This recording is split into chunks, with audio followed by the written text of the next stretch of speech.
Welcome to another episode of the Royal Lions UK podcast. This is episode number 55, entitled Equanimeous versus Amon-Ra. My name is Matthew Turner. I am your host, and I'm joined by some of the hardest working men in Lions football, Steve, Ryan, and Tom. How you doing, boys? Oh, good, thanks. Nearly recovered. Yeah, good, thanks. Come around now. Very well. Yeah. I mean, I put nowhere near the effort you guys did, so amazing job from all of you. Yeah, 2 days of about 14 hours of sleep, and I'm about back to normal again. So, yeah, we're nearly there. Those last comp picks in round 7 seemed to just last forever. And then the Lions pulled out a value pick right at the end, so it made up for it somewhat. So this is our draft recap show. We're going to go through a little bit of news first, and there is actually a little bit of news additionally to the draft. Then we're going to go through each pick, and we've got a little bit of a mailbag at the end as well. So we'll kick things off with just a thank you.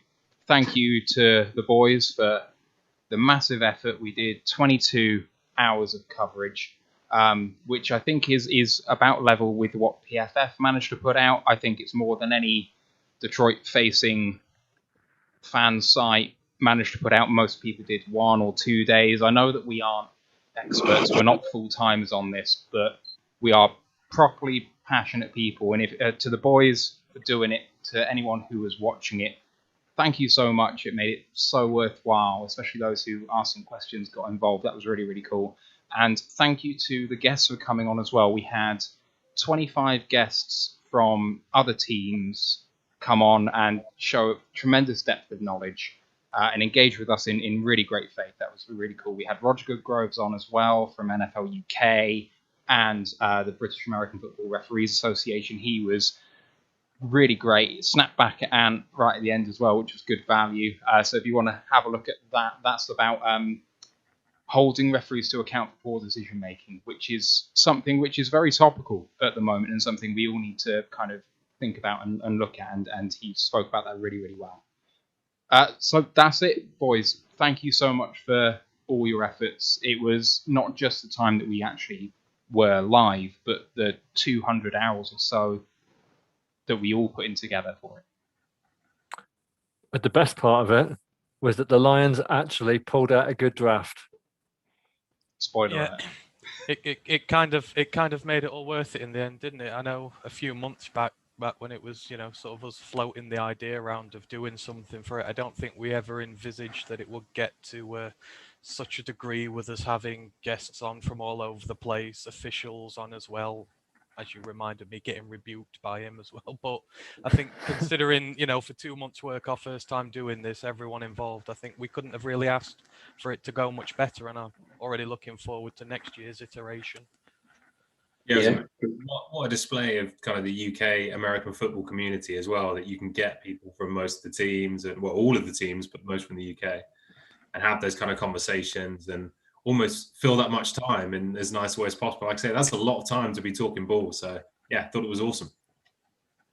Yeah, it was really great. Right, let's move on to some news before we go into the draft. So first of all, the Lions are to hire Panther scout Mike Martin to, quote, an elevated role.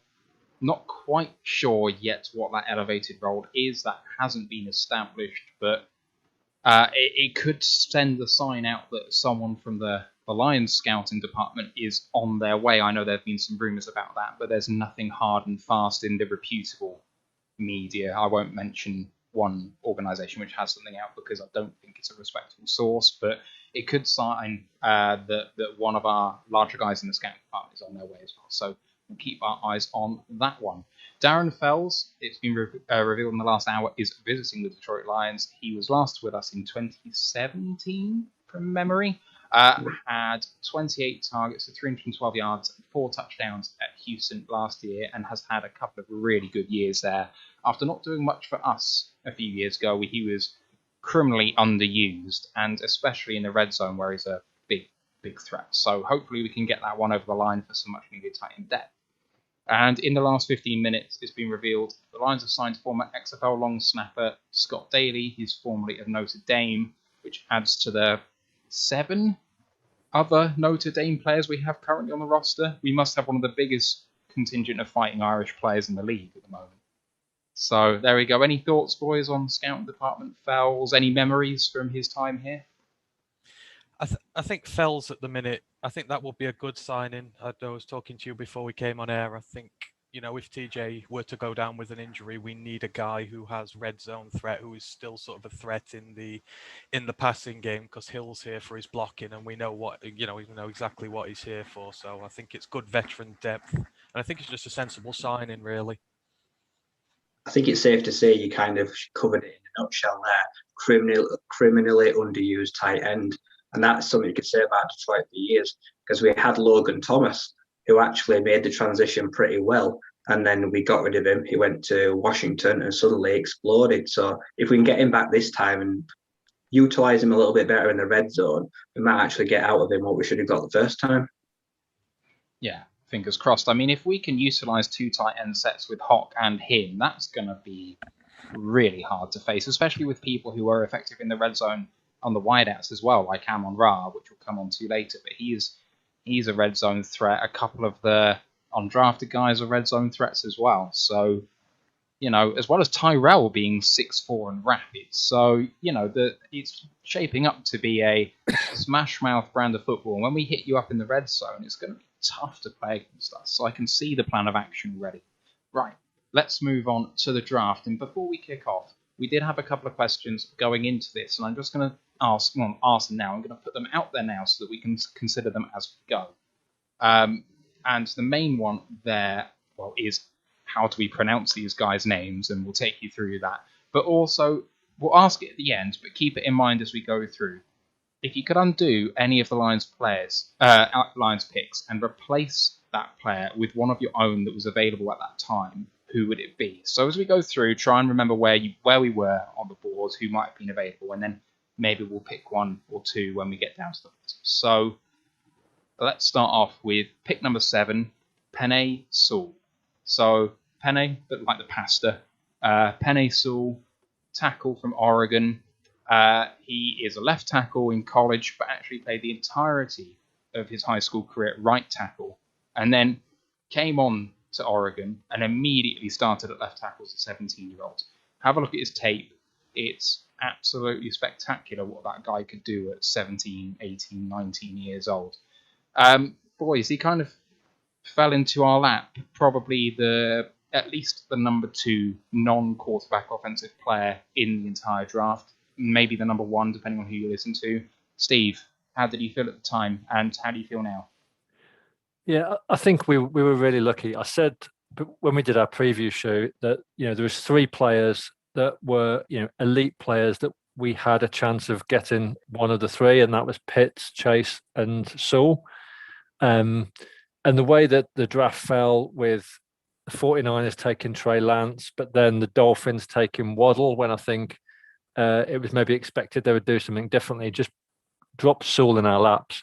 And I think you saw from the reaction from the Lions draft room, that you saw the reaction of Brad and the coach and all of the people in that draft room, that they were absolutely delighted that it had worked out that way.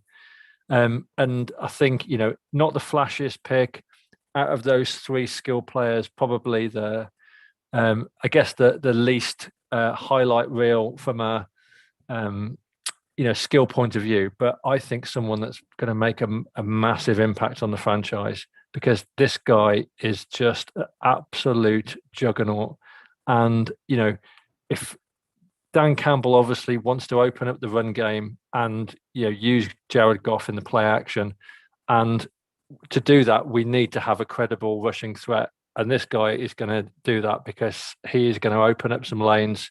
And when you then look at Ragnow and Decker, we are in a really good position, and we've got DeAndre Swift, Williams, and Kerryon Johnson in the backfield. So it's really exciting. It's really exciting that this is going to give us a run game that we've all watched the games and just seen 1st and 10, 2nd and 7, 3rd and 3. Oh, we're punting. Well, here comes the run game. Look out. Is that how you see it, Ryan? How did he feel when we made the pick? I completely agree, to be honest. It was one of them things like Brad Holmes has said he even thought, like you say, he would have considered trading up for him for needs be. And I think that tells you how highly you rate him. No one starts in college on the offensive line at 17, but most people at 17 aren't 6'6" and just over 270 pounds. Like, he has got an incredible pedigree. And I feel like he is just an ever growing branch of Polynesian players that is dominating college football. They live and breathe. Like, I've seen the VT in his story of how he grew up and how he made his way to the United States. And he's just such a likable guy. He has come such a long way. His family's done everything for him. And when Brad gave him the call and said, look, do you want to come to Detroit because you want him? Like, it was the most passionate I've seen anyone all off season. So the fact he fell there and we didn't have to give up any capital, we've now got 4/5 of the line set in concrete. That's all you need to be able to start a proper run game. Even if we run on first down all the time now, we might get more than 1 or 2 yards. He's going to open up a huge hole somewhere. So this is going to be the best way to fix the line at start for Goff. Yeah. So just on the Polynesian aspect, he was the first sophomore offensive lineman and first Oregon Duck to win the Outland Trophy. That's for the best offensive lineman in football. He was he was a third Oregon player only to be a unanimous first-team All-American. He finished his sophomore campaign as top-graded offensive lineman in PFF history, and he only allowed 1 sack in his 2 seasons as a college player. So that's pretty outstanding. And I know that your guy Crosby is going to suffer from this, and that sucks. But take us through that as well. How did he feel when the pick was made? And I think you've kind of come around to it a bit now. It's not that you hated it before, but well, I don't want to talk about Crosby today. I've done enough of that. Everyone knows my feelings on the situation. And as I said, I'm not going to apologise for defending a guy who I think has earned a start this year. I want to talk about Sewell. And I mean, at the end of the day, when the pick was made, it was the right pick to make, as much as I might begrudgingly say it because of him. But he's an amazing athlete. Some of the things that stick out for me, I mean, he's a world-class athlete. He's got the speed, he's got the size you need, and he's got some of the cleanest footwork that you'll ever see on an offensive line from a tackle. But the one thing I absolutely love about his game, it's the advanced understanding of his O-line play. He knows his assignments. He knows exactly what he needs to do every single play. You'll see him go to his first assignment. If he wins that, his head's up looking for the next guy. You know, what can he do for the team? What can he do to help the game even better? And, someone like that doesn't come along very often. Sometimes you get to your first assignment, they're not sure what to do after that. He's just got such an understanding of what he's doing. And, at the end of the day, I'm not going to complain. We've got Decker, we've got Sewell, and, we've got Crosby backing them up. We've got really good depth now. So, I'm not upset about it. I think he's a great player. So, yeah, I look forward to seeing how he does when he comes onto lines. But, yeah, there's so much to look forward to about him. Just how he reads the game is amazing. And he's going to make that line all the better for it. yeah, completely agree. Tom, your thoughts on Sewell? Just to follow up, I think it was definitely the right pick. I think it's interesting listening to Brad Holmes say there were 3 guys he had in mind, and he kind of gave a clue to one of them, which interesting was Trey Lance. So all our talk about Justin Fields beforehand, obviously Trey Lance was the guy who would have had quarterback in play. And he didn't mention the third, but let's assume it's Trevor Lawrence. So realistically, it was Lance and Sewell in play. So no wonder he was delighted when he dropped. There was some, I guess, criticism or armchair criticism about not getting a playmaker. And I think we've touched on it. I think of all our picks, he's the biggest playmaker of the bunch. Like, he doesn't score touchdowns, he's not going to get picks, and he's not going to get sacks. But he is going to make a lot of plays. If all goes to plan, obviously these things you never really know. But the way he moves people in the run game, but the way he gets out in front of screens and things like that, there's going to be highlight reel plays from him. And the value lined up perfectly. As Ryan mentioned, Brad talked about trading up for him. We'll get onto that a little bit later because I like the aggression in some ways. It also makes me a little bit nervous in future, especially with some stuff down the line. I think it shows some of the value of someone like John Dorsey, who hasn't been talked about at all this weekend. But you'd have to think it's someone like Dorsey and probably Ragnar as well, who was in his ear just saying, let's be patient with this. Let's see how it goes. Let's stay true to our board. So I'm really excited by the player. I absolutely think it was the right pick. I'm glad we didn't move up for him. So yeah, all good. Yeah, I'm delighted we didn't move up for him, mainly because it's a rebuild, and we have to accept it's a rebuild and not give away draft capital where we don't have to. And they stayed true to that all the way through. Even trading up in the 4th round didn't really cost us very much. So we'll get onto that later. But for my part, when you look at Saul's tape, the thing that sticks out to me, or the 2 things that stick out to me. One, he's not perfect. He does make mistakes, but when he does, he's terrifically angry at himself, and he doesn't make the same mistake again.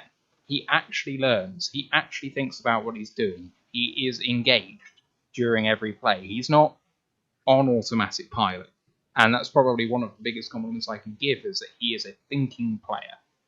Definitely. He gets his head up, and you can see that he's just processing it so quickly. The other part of it is, I think when I was looking at O-linemen throughout the whole draft, one of the things I was looking for was someone who can get to the 2nd level and block. And there were a few players I was saying, this guy can get to the 2nd level. And that was like a big plus. But this guy gets to the 2nd level with regularity, often before, say, the slot cornerback has realised that there's something happening. He's on them. You know, he's moved 4 or 5 yards before these guys have realised what the play is. He's absolutely rapid for an O-lineman, and it brings so many things into play. It brings the swing game into play. It brings lots of play action stuff and all that sort of fun stuff that we can do, gadgety stuff. And with someone like Amon-Ra on the team, who does a lot of the gadgety stuff, and that's one of the underrated parts of his game, those two are going to link up really, really nicely. I think it's one of the more underrated things in the draft. Right, I'm going to go over to Ant quickly for a quick explanation on what the O-Tech, 2-Tech, 3-Tech, whatever jargon that you hear, what that actually means before we get into our defensive tackles in rounds 2 and 3. So, Ant, take us away, man. Yeah, cheers for letting me do this really quickly. So I've just been, over the last few days, I've been looking at the tape of, the guys we've drafted here. And when it comes to the 2 defensive tackles, Onwuzurike and McNeil, I was hearing terms about where they play on the line, 3-Tech, 5-Tech. And to be fair, I had absolutely no idea what they were. So I've sort of gone and had a little look and tried to educate myself a bit on this. And I thought, well, maybe it might be all right for us to go through it on here, just in case, other people out there are not incredibly sure about what it means either. So with the tech system, in a nutshell, I'll go through it. So on your offensive line, obviously you have your center, you've got your guards either side, your tackles either side of that. So if you flip that over onto the defensive line, this is where your tech numbers start to come into play, and they work from the inside out. So if you ever hear a player described as a 0 or a 1 tech guy, he's playing at nose tackle. And nose tackle is the guy who plays traditionally right across from the center. He's facing him up right there. Moving out to your guards, you then have 3 more positions. You have the 2i tech, 2 tech, and 3 tech. So what this means, if you're a 2i tech, you are playing on the inside of the guard, basically between the guard and the center. If you're a 2 tech, you're playing directly opposite the guard. And if you're a 3 tech, you're playing on the outside of the guard on his shoulder. And then likewise with the tackles, you've got 4i tech, 4 tech, and 5 tech. So 4i is very similar. You're playing on the inside of the tackle between him and the guard. 4 tech, you're playing opposite the tackle. 5 tech, you're playing on the outside shoulder of the tackle. So just in reference to McNeil and Onwuzurike, who are coming up, McNeil traditionally plays the 0 or 1 tech role as a nose tackle, and Onwuzurike, depending on the system you're playing, will be playing as a 3 tech or a 5 tech guy, meaning he'll be playing on the outside of the guard or the outside of the tackle, depending on whether we play 4-3 or 3-4.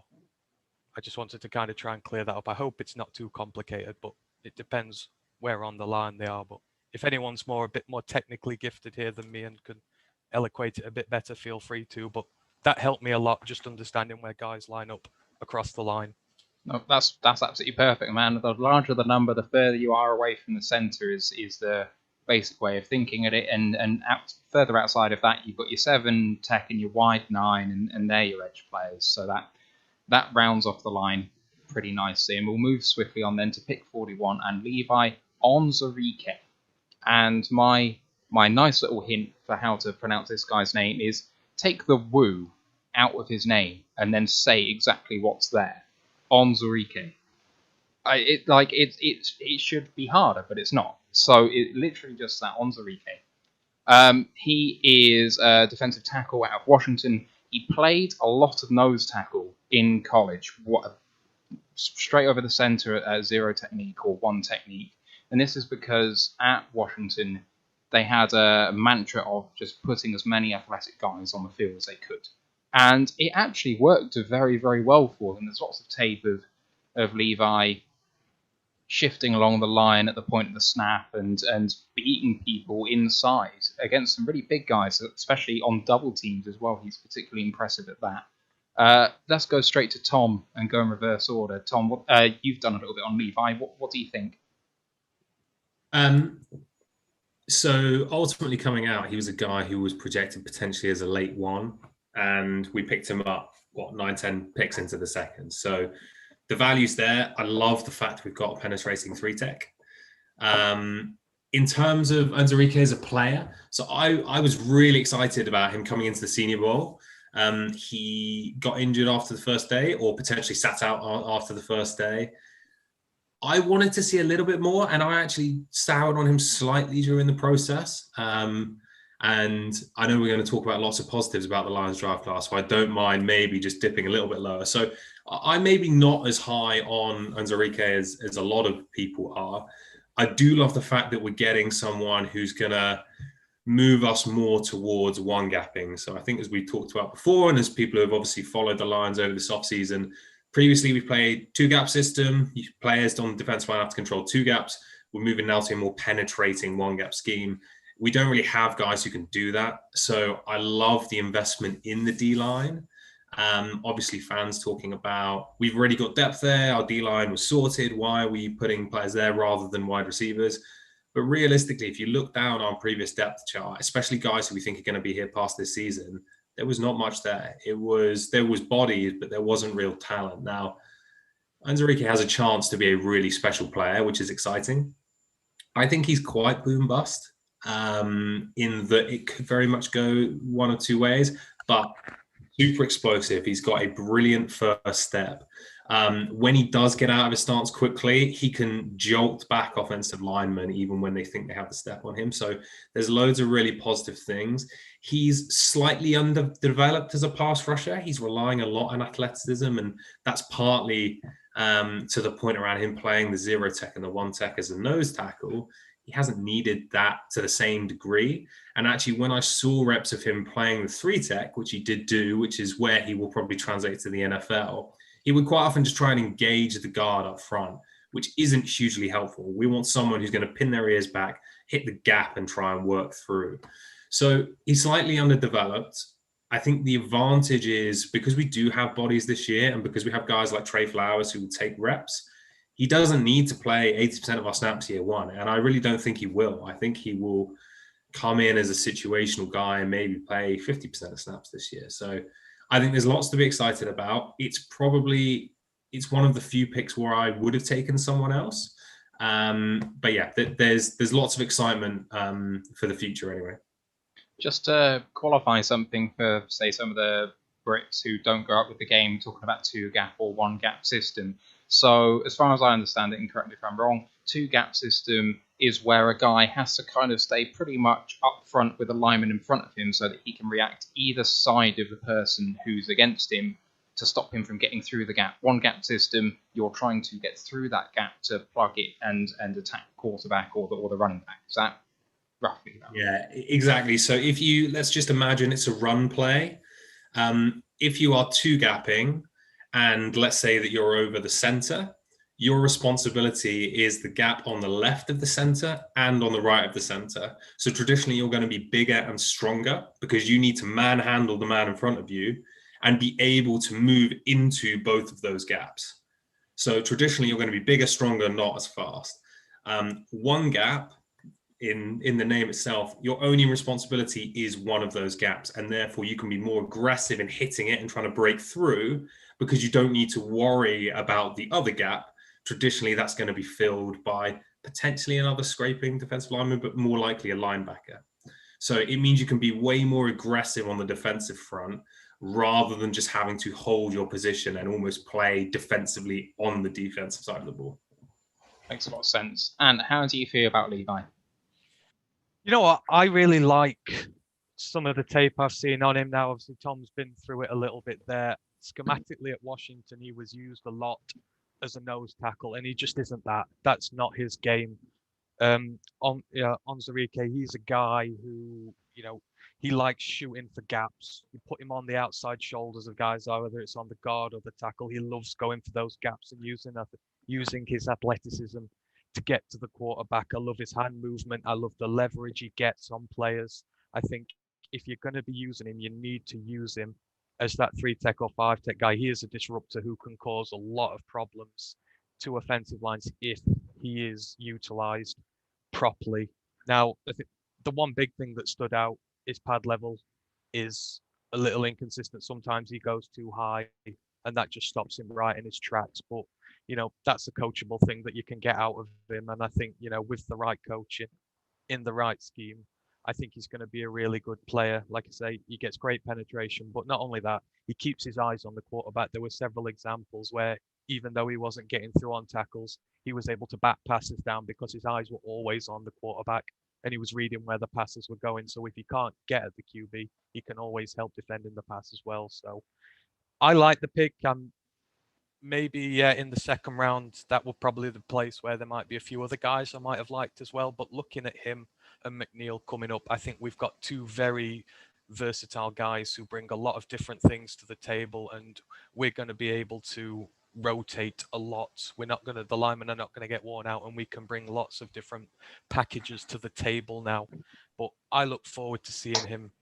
I think he's going to be a real good guy, and I think he's going to get after the quarterback quite a lot, which we have lacked so much from our defensive line in recent years. So yeah, I'm looking forward to seeing him. All right, Ryan, how do you see the Levi pick? Yeah, I like the pick. I think he'll look a lot different than he did in college. Frankly, Washington wasted his time having him as a 1-tech up on a centre, because when you've got a guy that's athletic, you don't want him, pardon my French, you don't want him pissing about, getting too handsy, fighting with the centre. You want him on the outside at 3 or 4-tech using his explosion. What I want to see is that he can learn how to not engage too much. He needs to learn how to get through the gap, not fight and use, like say, if he's used to playing over the top of someone in the middle, he's going to be used to getting under pads, trying to move a guy. I want him to move away from that on the outside.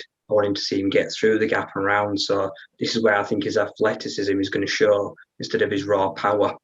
So he's got a lot of potential. It's going to be interesting to see how he translates from what he's learned in college to what he's going to have to be used in the NFL, because it's going to be quite different. But like I said, there is a potential boom or bust around him, but he's got the right attitude. He seems like he's a likable guy. Like he's got a good sense of it. From what I can see, he's got a good sense of humour. He's going to gel with the line as a whole. I feel like we're moving towards more of a forefront. I feel like we're going to keep those two. He's going to potentially be on the outside. You're going to have McNeil in the middle. Like I say, you've got your edges in Flowers and potentially Romeo. So I feel like he's going to be someone that wants to get in the backfield. And when you give him less to think about, just one gap to hit, he's going to be more effective. Yeah, is that how you see it, Steve? Yeah, I don't think I could sum up better the player than the boys have done. I think they've done an excellent job of just like breaking down what he's going to give us. So I think from my point of view, I'll just talk a bit about how I felt from a situational point of view at that point in the draft. And this was probably like the point where I was most annoyed with the pick initially, but I think I've very much come around on this, because at the time that pick was made, I think we were it was the 41st pick, so we're 9th in the second round. You still had players like Trevon Moehrig, the safety, JOK, the linebacker, Asante Samuel Jr., the corner. So there was some real kind of like round one talent still on the board. And I was very much anticipating that's where we were going to go because we've got so many gaps, as has been said before. But then I think you look at the reaction of Brad Holmes in the draft room. He looked absolutely, he looks as delighted with this pick as he did with Penny Sewell. And then you think, okay, Brad's coming from the Rams. What's the defensive scheme that's worked at the Rams in terms of like, how they've got their defense at the quarterback? Their pressure doesn't come from the edge. It comes straight up the middle with Aaron Donald from defensive tackle. And I think that's what he's trying to recreate in Detroit, trying to get that pressure on the interior as well as the exterior. So we're a bit less predictable in terms of pass rush. And I think he thinks he's found a player. I'm not comparing him to the next Aaron Donald, but Brad Holmes obviously feels that he's going to bring something completely different to the defense because let's face it, we have generated zero pressure from the inside. I mean, we've barely generated any pressure from the outside, but literally nothing from the middle. So now that I have a bit of time to sleep on it, now that I've kind of done my homework and watched a bit of the tape, this guy is rapid, like really rapid and explosive. And I think he's going to give us something extra. And I think actually this could be like, a sleeper pick for the best pick of the draft for us. Yeah, could well be. I'm not going to add anything further to him as a player, but as a man, I'm going to take this from Dane Bugler's The Beast draft guide, which is fantastic. And if you do subscribe to The Athletic and you want to find out more about your draft players, I can't recommend it enough. Just saw this gem as I was looking through today to swat up for this.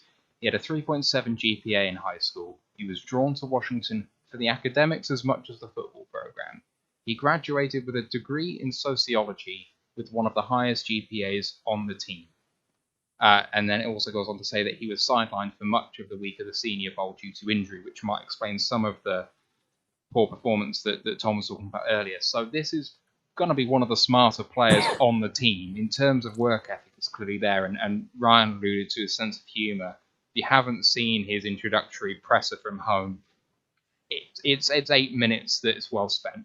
Really, really well spent, because a few F-bombs dropped, and who doesn't love that? Right, let's move on to pick 72 in the third round, and Aleem McNeil, defensive tackle from North Carolina. Ants alluded to him earlier that he is a nose tackle. He was perhaps third on the defensive tackle board, but probably the best nose tackle on the board. It depends who you listen to, but it's pretty close either way. Let's start with Ant on Aleem McNeil. I love this pick. I did during our Pro Day segments, I had Aleem McNeil as one of the prospects to watch there because he'd been drafted so many times, in the mocks to Detroit. But I genuinely think he has the potential ability to become our Kenny Clark, the ferocious nose tackle that they have at Green Bay. The thing is, for me, he's a run stuffer extraordinaire. This guy in the run game is an absolute beast. He eats up his blockers on the line. He collapses the pocket down and he gets straight into the running backs even before they reach the line of scrimmage. He can get at them and bring them down, tackles for loss. That was one of the things we really struggled with last year. So many teams worked their run game on us, and we need someone in the center of that defensive line who's going to say, right, this A gap is now closed and you ain't going anywhere near it. And for me, this is a really, really good pick. Now, McNeil's main job, he's not going to rack up a load of sacks in the pass game. Don't get me wrong. He's not going to be chasing after quarterbacks. He's a real big guy. He's not going to be running all over the field chasing them down, but that's not his job. He's not going to get flashy numbers, tackles for loss, sacks, etc. His job is to bring others into play, and he'll do that by, as I say, getting on the blockers, collapsing the pocket, and creating rushing lanes for linebackers, edge rushers to get through to quarterbacks. And he does it so well. His technique is really good. He adjusts in play if he's in a bit of an unfavorable situation. He can adjust mid-play, to whatever he needs to. He's just such a dominant guy. He sheds tackles. And I think he's exactly what we need on this defense. We need guys who can defend the run.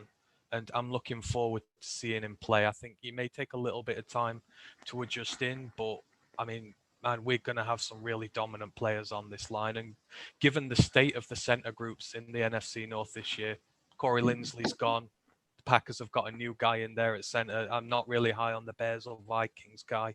There's a few guys he's going to be able to bully this year and create us some opportunities to finally start getting through to quarterbacks. So with him, you've got a run stuffer who can collapse the pocket, and with Onwuzurike, you've got a dominant athletic guy who can get at the quarterback. I think they bring two entirely different sets of traits to the table and give us so much depth on this line. So I'm really looking forward to seeing him play, and I think, you know, he's got a big future in front of him for us. Yeah. Ryan, how do you feel about McNeil? I love this pick. This guy, he understands now why we got rid of Danny Shelton. Because no disrespect to Danny Shelton, there was no aggression, there was no penetration. It was just a big blob that swallowed things up. It just bulked up the middle. But McNeil brings penetration. He's going to, he's going to collapse the pocket. He's going to try get into the backfield when he can. He's going to try to wrap up. And more importantly, is he's going to take on, like you said, more than one gap. And he's going to free big holes up for the like of Derek Barnes, who we'll get on later, because he's going to love McNeil in front of him, I think. This guy has got some sort of, just got it about him. He's going to be the guy that won't put up numbers. You might not always call his name, but you know he's there. He's disrupting things in the middle. He is going to be able to take advantage of these new, fresher rookie O-line in the NFC North. They're going to have a big job on their hands dealing with him. I've seen clips of him. He played running back. He played linebacker in high school. This guy is athletic for someone that's of his stature. So he is going to deceive people. And I think it's an excellent pick with good value. I read somewhere, I think the Eagles were really upset. They wanted to trade and they wanted to pick him up. And there was a bit of an argument in their war room when he landed at us. So I think that tells us that we've got a good one. Yeah. I haven't seen the video, but I have heard Eric Schlitt talk about it on the Breakdown podcast, and it sounds hilarious because the Eagles are picking the pick before us, or two picks before us, and they had 70, and then they traded to 73. Yeah, and they were the least enthusiastic about Milton Williams. They picked a pick later, another defensive tackle. I think the general manager gave a fist bump, and then they all started basically crying. This is what I'm hearing anyway. Steve, how do you feel about McNeil? Yeah, the Harry Roseman, the GM, was going around giving fist bumps, but it was clear that the fist bumps weren't really, they didn't really want to reciprocate them. And then he got to the last guy, like an older guy in the corner, and the guy just kind of like turned his back on him. And yeah, it was pretty clear the atmosphere in there you could cut with a knife. And you know, obviously that's something about McNeil that is obviously special enough to provoke that reaction. You know, all I'd say is that, do you remember when I was just saying that we couldn't generate any pass rush inside or outside? Well, guess what? We couldn't stop the run last year either. We gave away 27 touchdowns against the run, which was the worst in the entire league. We gave up over 2,000 rushing yards, which was fifth worst in the league. We need someone who is going to plug those gaps. We need someone that is going to do what, you know, we hoped Snacks would do, but you know, he showed flashes, but you know, didn't really have a good full season ever.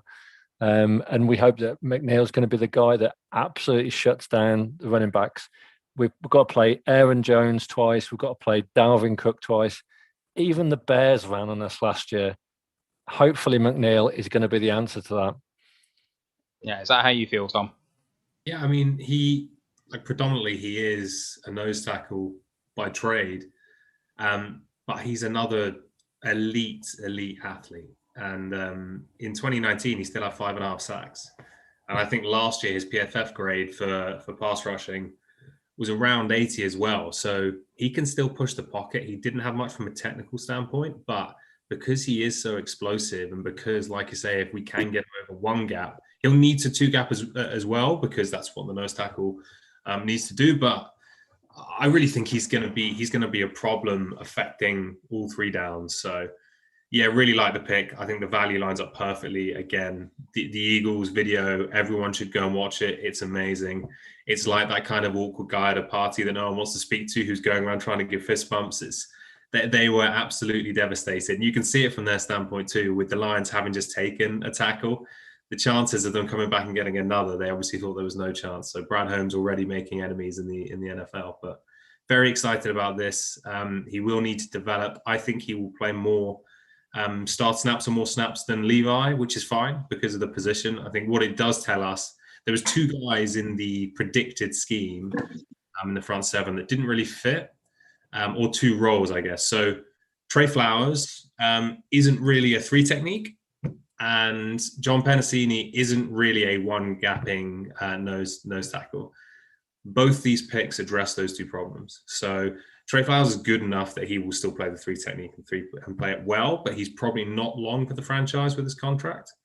And sadly, for fans of Penasini, this isn't great news, and it probably checks out with what we thought going in, which was he isn't a natural fit for this kind of system. I think he will probably still get snaps, but he's a guy who may not even be on the team week one of the season. And not that he's a bad player, but with McNeil coming in, I could see him just taking all of those snaps from him. Yeah, that's how I see it as well. Then the natural one gapper, who I think was actually learning to two gap in college, is a lot better fit than Penasini, who was a two gapper trying to learn to one gap. It's like, I think that's how Schlitt put it in the breakdown podcast, and I'm going to try and do better with him than that. Just on McNeil, when you speak about explosion, Onwuzurike has been spoken about for his explosion and how athletic he is at the position. But McNeil has a faster 10-yard split. I mean, that's amazing. And when you think about it on the offensive line, you don't care about their 40-yard dash. They're not going to run 40 yards. It's not happening. But those 10-yard splits, how quickly you can get off the line, is probably one of the more important stats. And McNeil is up there with the fastest in this class, despite his size. And he was recruited as a linebacker as well. It wasn't just he played running back and linebacker at high school. He was recruited as a linebacker and transitioned during college. So this guy's got it. The pick six is worth watching too. I don't know if you guys have seen the tape on that, but gets some pressure, gets his hands up, manages to catch the ball, and then out-sprints the O-line and the running back. It's fantastic. So, we've got a real one there, keeps his head up, lots of intelligence as well. One consistent thing all the way through this is that the guys are smart as well as being physical. So, they've got both of those aspects, and I hope that translates to them being coachable, because some of them do need work, but not as much as you might be led to think from other people. Right, we're going to move to the bottom of the third round, pick 101, and Ifeatu Melifonwu, and another one for the pronunciation crew. And for me, this is just about breaking it into the syllables of the name, because if you just try and break it up into its little chunks, it's not too bad. Ifeatu Melifonwu. It's quite nicely, it was very Nigerian in the terms of how the syllables are just quite straightforward in terms of how it's said. So, Ifeatu Melifonwu. Runs off quite nicely. They're cornerback from Syracuse. He is very tall. Very, very tall. Explosive. I saw one play of him coming on a corner blitz, and he is there before the ball arrived, before the quarterbacks even looked up. He is raw. I will go to Steve first for Ifeatu. How are you feeling on this one? Yeah, I think we were all very concerned about the secondary and the fact I kind of, I wondered that if we did trade down, it would be for a Patrick Surtain or Caleb Farley. So I think drafting a corner was something that we definitely wanted to see. Maybe not day one, but certainly like on day two. So I think this was like a really much needed pick, and this was one where, I might have been a bit sort of raised eyebrow on the defensive lineman when they came off the board, but with this one, it was very much a smile on my face when they made it, because he's got a reputation as being super tough. The tape on him is pretty good. I think he maybe could draw some penalties, but we've got Aaron Glenn incoming. If this guy can't coach him to be ready for the NFL and to be a starter, then no one can. So I'm really positive about this. I think this is a good win for us. Let's go with Tom next. So when I was going through the draft, I like to just say the picks I would have taken as we go down. Sewell, not obviously, but Sewell I would have picked the same as the Lions. This was the other pick where I would have taken exactly the same player as the Lions did. Mostly from a value standpoint. It's not that I'm super high on Melifonwu, but he's a guy who he was talked about as potentially even a late one, but really a second round pick. And the traits are outstanding. So as you mentioned, he's 6'3", he's 213 pounds. He's an elite athlete. He almost, his physical measurables don't really match up with the player. And what I mean by that is he looks almost like a safety in build, and he's a big, imposing corner who can run. Normally with those kind of guys, they're going to be people who have played almost predominantly press man in college, and guys who are going to struggle with their fluidity, with their transitions, with their hips. And he doesn't have any of that. You almost want to look at him and say, oh, he's a press man corner. He's not. I think he can be.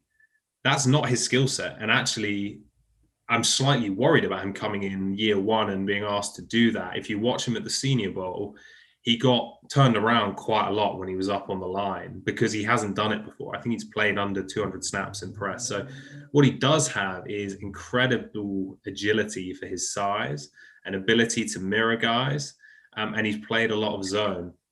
So he's rounded and he has all the physical tools to be a great man cover guy. There was some talk about him going to safety because obviously the Lions clearly have a gap there. Brad Holmes said in his press conference he thinks he can. I don't think they'll go anywhere near that up front. I think they want him to play corner. Despite his size, he's actually not particularly physical. He can be, and he flashes physicality, like I say, coming on corner blitzes and making hits, but he's not consistently physical as you'd want a safety to be. And actually, I don't think he's going to be as physical as Oruwariye or Okudah to start out. So he's going to need to pick that up. Only downside from me, and it's not really a downside, for his size, he is fast. He ran a 4.48. However, we now have 3 physical outside guys who are all really 4.5 guys. We don't really have someone who can carry speed down the field. Now, if we are going to play a lot of cover 2, that's okay, because you can man up and then have a safety over the top. I do worry slightly around how we're going to defend speedy guys. We saw it last year, and admittedly, Okudah struggled last year in general, but speed caused us problems. It will be interesting in training camp when we have guys like Rashad Perriman, guys like Tyrell Williams who run 4.2s, low 4.3s, whether we see that become an issue, because Melifonwu is not going to help us kind of carry a guy with 4.3 speed down the field. Yeah. And how are you feeling on this one? Initially, when all the picks were made, and I was looking down the list of guys we got, this was the one that stuck out to me as one that I was maybe a little bit concerned with, not for any particular reason, but corner I was maybe a bit skeptical with going with. But I've having looked at the tape, and I've looked at a fair bit of tape of him over the last few days, I very quickly started to like him and what he can potentially bring to the table. I don't like, the player he is now, but I like what I think he can become. And for me, some of the biggest things I saw are some of the greatest needs we have in our secondary. I think in coverage, as long as he keeps the man in front of him, I think he's excellent. But the thing that really stood out for me is his tackling ability. Now, how sick and tired did we all get last year of seeing missed tackles, broken tackles? We just couldn't tackle to save our lives. But what Melifonwu can do for me, it's his tackle selection.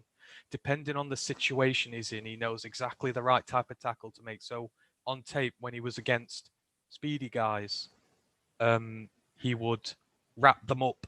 Because sometimes if you tackle them, they go back a bit. They'll just carry on going due to the speed. He will wrap them up and stop them going any further. If they're big guys, he gets down low and takes them at the legs so that they get brought down. He doesn't just try and meet them head on and get bundled out the way of it.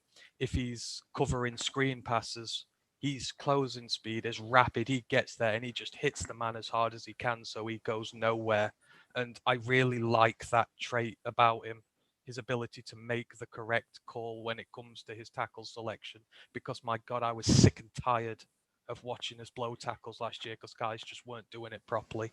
So I think, if he is coached properly and put in the right system, he's going to provide an upgrade in this backfield over some of the other guys. So I'm actually quite happy about this one now, and he's decent in the run game as well. There were several instances I saw of running backs who burst through. He was the last man, and again, he got the tackle in perfectly to be able to stop them taking it to the house. So I'm interested to see how he develops. I think he'll probably be a rotational guy first year, but I think he will offer us something straight away just for his ability to bring guys down, which we so desperately need.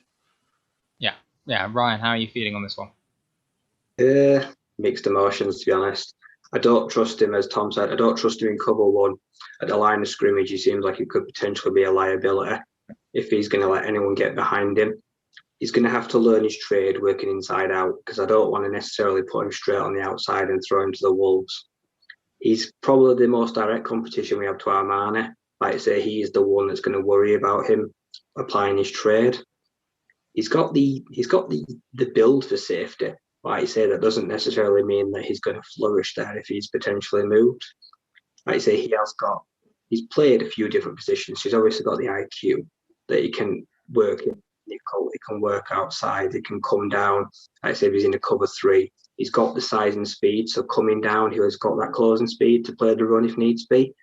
I just think this is the kind of perfect player that Aaron Glenn was crying out for. Just kind of give me a project, give me someone to work with, some size, some speed, and let me see what I can do with him.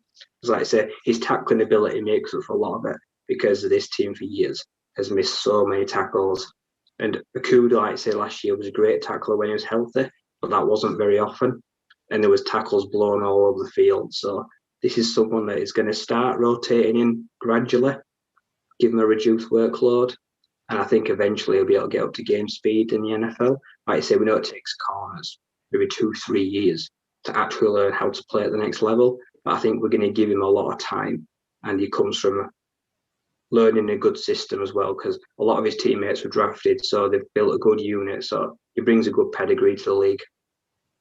Yeah, just a little bit on the beast from him as well. He has elite explosion. He had the second highest vertical leap of any of the cornerbacks at 41.5 inches, and a broad jump of 11'2", which is incredible. I think there's only one of 4 to break 11 foot. So that's insane. I mean, I can only do 6.5 foot. I've discovered this in my own training, so it's pretty disgusting. Let's move on to round 4 and pick 112.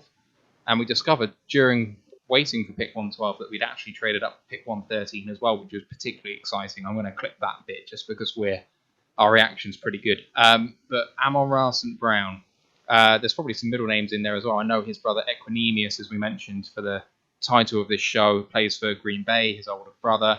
And I know that his older brother actually has the middle name Imhotep as well. So they're really going hard on the Egyptian god names. Wide receiver at USC. And I'm going to kick this one off.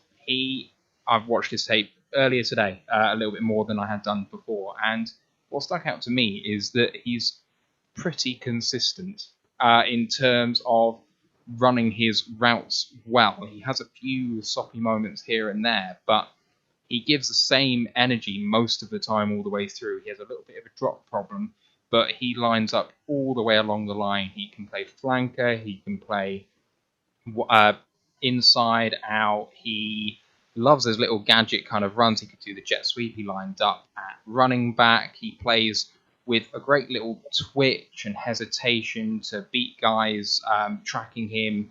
Shows a good intelligence for the play and kind of waiting for the opportunity to make a break.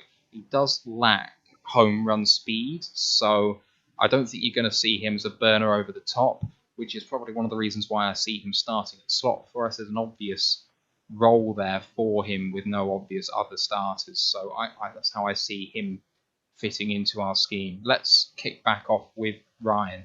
How do you see Amon-Ra fitting in? I agree. I'll also say I'm pretty sure they've got a sibling called Osiris. So there's a whole Egyptian thing going on there, which I love.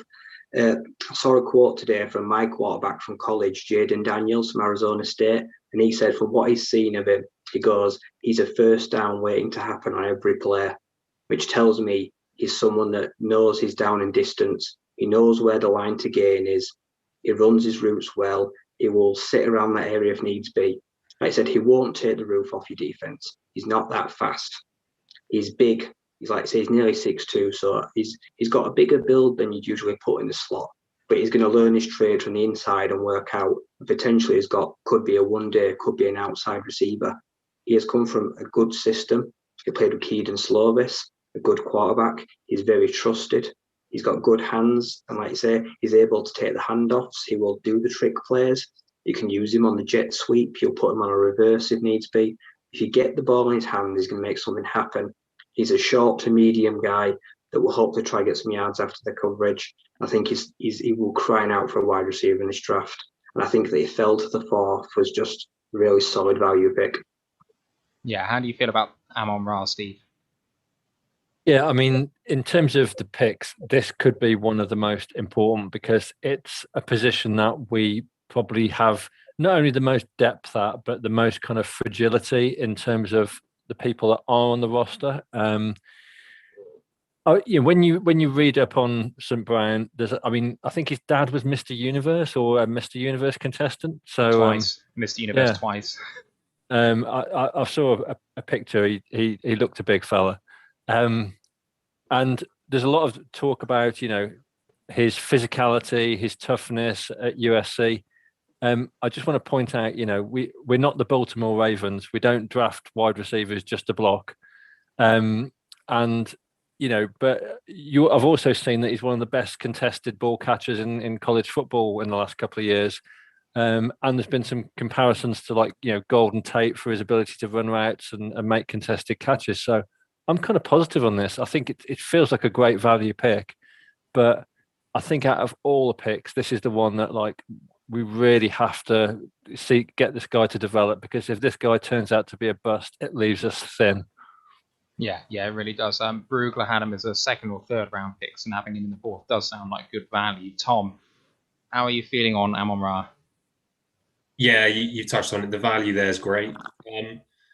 Despite the pedigree of his dad, his family, his name, I don't think he's going to turn into a superstar. I think he's actually a lower ceiling player than some of the guys out there, but relatively high floor, which is fine as the first building block of our new wide receiver room for the future. Steve, you mentioned Golden Tate, seeing comparisons to Cooper Kupp and Robert Woods, obviously from the Rams as well. The guy that I saw when I watched him, and he's about 15, 20 pounds lighter in fairness, but actually is another USC slot receiver from a few years ago, is Juju Smith. He's not afraid to get physical, is not the most explosive guy in the world, but knows how to win. And I could see Amon-Ra having a similar kind of impact as that. I don't think he's ever going to be a number 1 receiver, and I don't think I would be amazed if he became a superstar receiver. I think there are other guys with a lot more upside. I think he can become a really nice player, though, and someone who can grow with a future quarterback. So, yeah, I wouldn't say I'm mega excited, but I'm really happy at the same time, if that makes sense. Yeah, definitely makes a lot of sense. Just the little tidbit from the guide says that he's fluent in 3 languages. I'm pretty sure he took the SATs in all 3 languages, which is German, French, and English. So intelligence showing. Super smart guy. And whilst that could sound like it'd be easy to say, well, that doesn't matter, it's football. Actually coming out of the slot, and it's not necessarily about being book smart, but intelligence for football intelligence is really important, because you're going to have to read defenses, know when to sit down in your zones, make option routes and things. So there's a lot more to the receiver position than just run straight ahead, catch a ball, score a touchdown, like some might think. And especially in the slot, that level of intelligence is actually really important. Like Danny Amendola. Danny Amendola had the brains to get to the first down marker and sit, turn and say, look, I'm open. He's going to have to do that on 3rd down, 2nd down. He needs to know when to stop and just take what's given to him. I think he's got that smart. Yeah, and any thoughts on Amon-Ra? I loved watching Amon-Ra's tape, in fairness. I mean, a lot's been said already. I agree with Tom. He's not going to become a superstar, but he schematically is going to become a very important player for somebody. Now, the thing that steps out about him It's his agility, which is absolutely off the chart. You mentioned he doesn't have the elite speed, but he doesn't need it. Watching his tape time after time after time, he is a guy who just gets separation because of his agility. He sells fakes like a pro. There were so many times he was offering a route out and then he was breaking back inside, going down the line. Defenders didn't know what to do with him, but that ability also gives him, it gives him the ability to get open quick, which I think Jared Goff's going to love. It doesn't take him long to get away from his man because he can just fool them with his agility. And I absolutely love that aspect of him. He's got strong hands, so he can make the contested catches in the slot in the middle of the field if he wants to. And for us, I think he could become a really good option. I do love his ability to just be able to fool defenders because it means teams are going to have to think about it. If he breaks that first man, they're going to have to prepare for him at the second level. So I like that. There are a few issues. His blocking is an issue, but given the coaches he's with here, they're soon going to mold that into him if he wants to play. And he does have some catch drop issues as well, but we've seen with TJ, we've seen with Cephas, we can teach that out of people. So I'm actually quite looking forward to seeing him in that slot role. As I say, I think he just gives us something in terms of separation that we've not had in quite some time. And I really look forward to seeing him. Yeah, you speak to his agility, and I'm just looking through this guide to try and find someone similarly agile. And the person most similar to him in terms of the short shuttle and three-cone times is Kadarius Toney. He's basically exactly the same time. So if you think about Toney and that he's described as this gadget guy, you just get him the ball and he's going to juke past defenders. But this guy's got exactly the same sort of agility. So it depends on how you want to use him, right? But Toney went a good 3 rounds higher. So absolute steal if we can use him right. Let's move on to the second to last pick immediately afterwards, 113. We received it in a trade, also receiving back pick 257, which was our last pick of the night. And we had to give up our round 5 pick and a round 4 pick next year. Yeah. So, Derek Barnes, linebacker from Purdue. And let's go straight back to Ant for thoughts on Derek Barnes. His is the tape I've enjoyed watching the most. Again, it's something we've lacked for so long, but the first thing you see is just his pace off the snap. I mean, so many times he finds a gap and he just shoots through it at pace. He hits hard, whether it's sacking a quarterback, hitting a running back, hitting a receiver. The second they've got the ball, his closing speed is absolutely tremendous. And I'm going to get this point in here before Ryan does, because he mentioned it very briefly earlier. But a guy like McNeil, who's going to open up running lanes in the middle, Derek Barnes is going to love that. He is going to shoot through them and get after quarterbacks. And I think that is going to be potentially a very good tandem to watch going forward. But I've just loved all I've seen about him, because again, it's one thing we've suffered with, closing speed, guys getting passes, having far too much time to decide what they're going to do, where they're going to go. This guy just doesn't give you any time whatsoever to think. He's on you before you've even had time to think about what you're going to do, and he will bring you down hard. So I'm really looking forward to seeing him this year, and I'm hoping that he's able to exploit the gaps which our new D linemen are going to create for him. So he looks like a great pick on paper, and one of the most exciting ones I'm looking forward to seeing. Yeah, let's go to Ryan now. Derek Barnes. Yeah, I love this pick. I've been watching footage on him most of the day. I think I'm going to give a player comparisons like anyone. And when I look at him, I see Matt Milano. He's got the same kind of build and he has the pursuit speed. Pursuit is one thing Detroit lacks. We can flush a quarterback or a running back out of the pocket, but we cannot chase them from behind. And what I've seen from his film is he has two things. He has the angle. He's got the cleverness to not overshoot, doesn't undershoot. If a quarterback is running to try and get out of bounds, he'll get there and he will wrap up and bring them down. So his side to side agility going east to west is better than his north to south play. And that is something that is going to be tremendous, like I say, because we are going to have to get after athletic quarterbacks like Justin Fields. This guy is going to be someone that could neutralize his effect of being able to escape the pocket. I'm going to make a prediction that he's going to be a starter. I think he could start for this Detroit defense on potentially day one. He's a bit undersized. He's going to play inside linebacker because he's just over 6 foot. But Purdue's a good school, so he's got good grades. He's bright. He's got a strong IQ. And I think he surprised a lot of people. No one expected when you looked at the linebackers and that were on the board that this guy was going to pick. No one even really knew who he was. But all you have to do is look at his footage to see he goes north and south quickly. He sees a hole, he hits it, meet the running back, and he wraps up. I've seen him tackle people on his own so easily, wait for backup. But he don't need it. He's already stopped them. So there's no more getting the first down or, like, say, forward progression.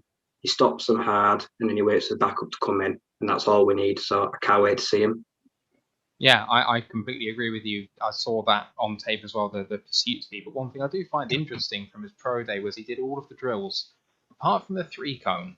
But instead of trying to make up some injury like they all kind of do at this point, he just decided not to do it and openly said, I just don't want to do the 3-cone. So you would think that, considering the east to west speed, that the 3-cone would be something he was really strong in. So I find that choice curious, but maybe he was carrying an injury of some kind. I'm not sure. Steve, how are you feeling on Derek Barnes? Well, I think as someone from the moment that Roger Goodell emerged on Thursday, I was kind of saying under my breath, please draft a linebacker, please God, draft a linebacker. And, so this was like pushing an open door in terms of getting my approval for this.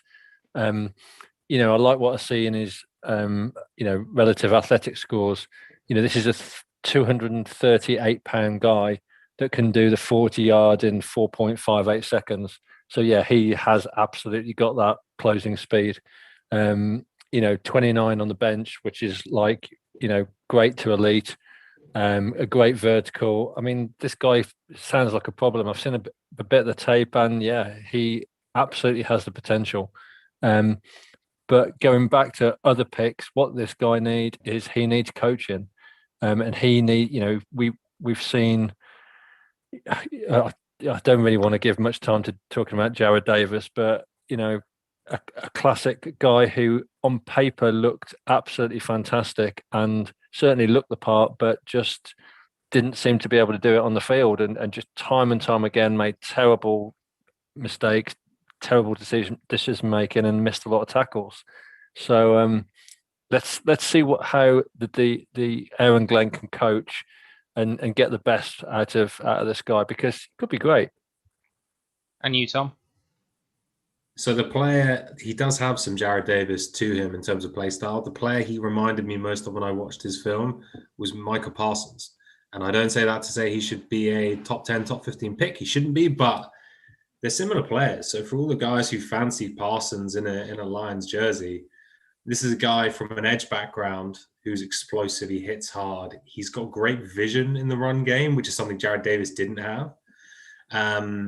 And he's still relatively raw in coverage, which I personally thought Mike Parsons was as well. So he definitely needs more time, especially in coverage. I would not want him manned up on anyone right now. But I see them grooming him this year for when Jamie Collins moves on. And I think that's positive, because there were other linebackers throughout the draft who were sitting there, but probably sat more in that coverage mold. He's a more like-for-like fit probably with Jamie Collins as someone who can play the mic and also be the play caller for that defense. I wouldn't be surprised to see him year one actually play on the outside as well. So quite often with the Rams scheme, right, they have 3 down linemen and then an edge on one side, but also a linebacker edge kind of hybrid. You saw that with Samson Ebukam back with the Rams.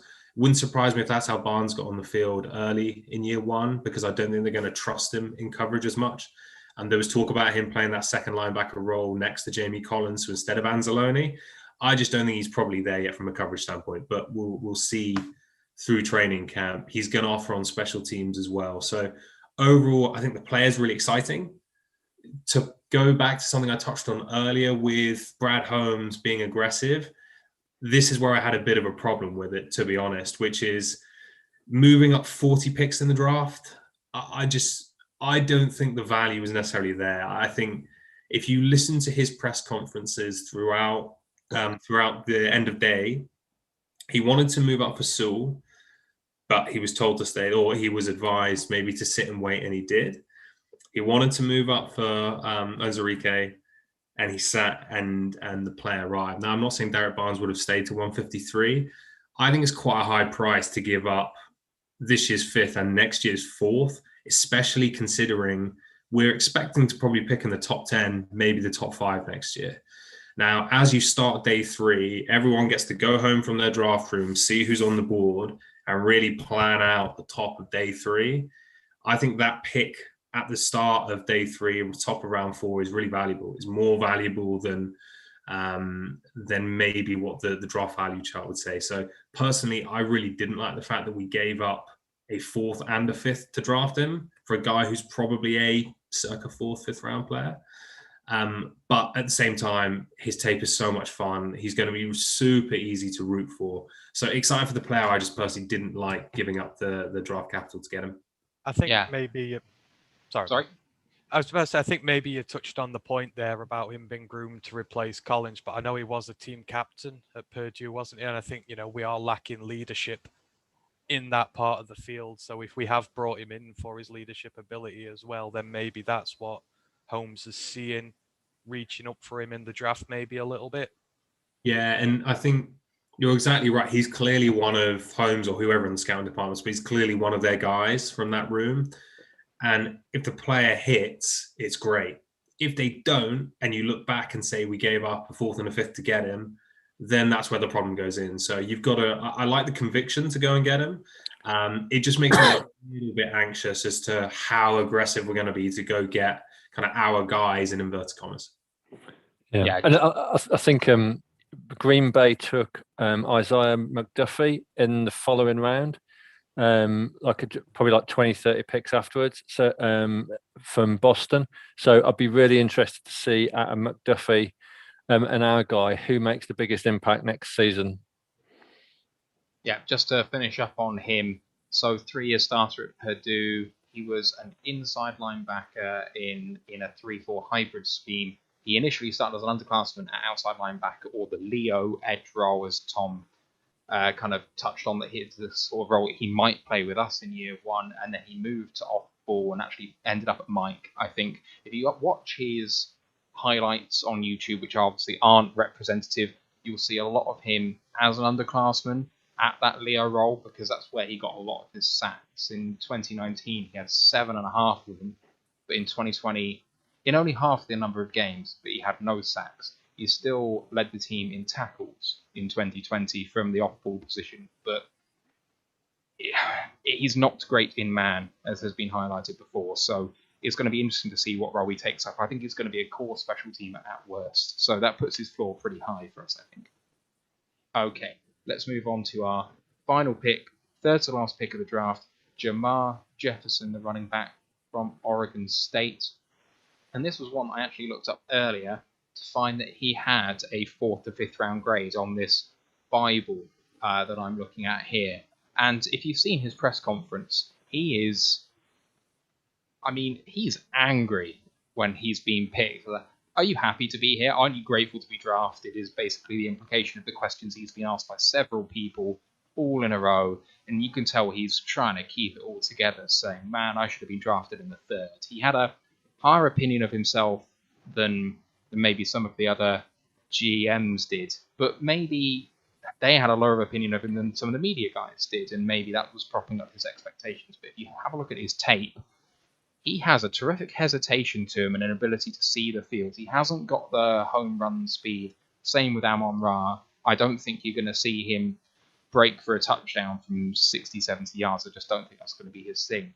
But he reliably finds gaps in the D-line inside and outside as well, actually, and he's got a great sidestep to him. On some of the guides that we've seen in one of the videos that Ant put out there, someone rated him as the number 2 running back in the class, which I think is running away with it somewhat. But, there are some differing opinions out there. He has some really, really good tape. Let's start off with Ant and see what you think about our new running back.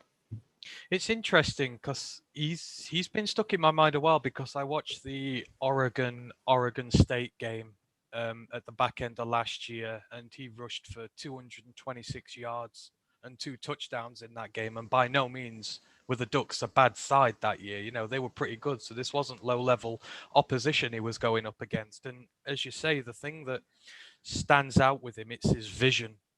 His vision is as good as his movement. So when he's running through the line of scrimmage, he's, you know, picking out where he's going. He's not just running in blindly, hoping that, you know, he hits a hole. He's looking where he's going. His movement, he can adjust very quickly to where he needs to go. And for a guy who you're picking up in the 7th round, you know, I think he offers a lot of upside for you. I think, you know, he was that dangerous, you know, in play that teams, the linebackers, the safeties, they were all keeping their eyes on him. So when it came to play fakes at times when they thought they were handing it off, they were watching him. Other guys were getting free. So he was getting almost assists in that way, just because of the effect he was having on opposing defenses. So, you know, I would actually like to say I did call a running back in the 7th in my mock. I know I didn't get any picks right, but I thought there were a lot of guys back there who offer you, you know, potentially good value for rounds in there. I think I picked, oh, who the hell did I pick now? I think I might have picked Rakeem Boyd in the mocks actually, but I like the pick again. I think, you know, it's low risk, but what I've seen of him in college and on tape, I think he can surpass where we got him at. I think he's a short yardage guy for now. He's one of those, he always seems to be able to find those short yards. So like in your 4-minute drills where you're trying to hold on to possession, trying not to give it away, he's the guy you turn to there. And I think over time he could become a reliable option, you know, with us going forward. Obviously, Kerryon's out of contract this year, and his blocking ability is actually pretty decent. See it on the tape, he knows how to block. He knows how to provide protection to his quarterback. So if Kerryon's not the future, he could easily take over that running back 3 spot and provide us with something going forward. So yeah, another one that I like as a flyer in the 7th. How about you, Tom? Yeah, so I think he was saying, or the reason he came out was because he was expecting to be a 3rd, 4th round pick. His athletic profile, just there was no way that was going to happen. So I think he's a 27th percentile athlete, something like that. He's way down compared to what you'd ideally want. But as Ant touched on, his vision is, I don't want to say kind of elite, but it's really, really, really good. Really, really, really good. And I think when you look at what we've done up front, there should be gaps, there should be holes. But this is the guy where if someone misses a block, I feel like he is going to be able to create something out of nothing. And not say our other running backs can't at all. I think Swift is similar in that way. But from a pure vision standpoint, again, he's not going to set the world on fire, but he is going to pick up yards. If he flames out, he's the 3rd last pick in the draft. You're basically just taking the undrafted free agent that you most wanted and making sure you get him. So I'm fine with it.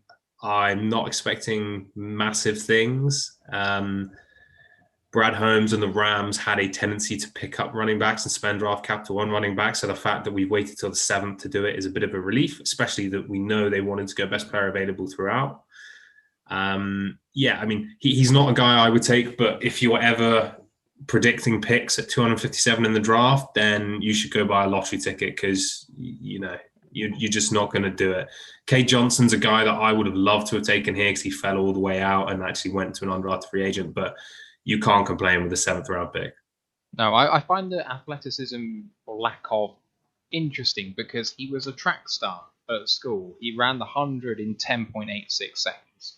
But that doesn't show up on the 40-yard dash where he ran a 4.56. So I don't get that. How can you run the 100 in such a fast time and not 40? It doesn't make any sense to me.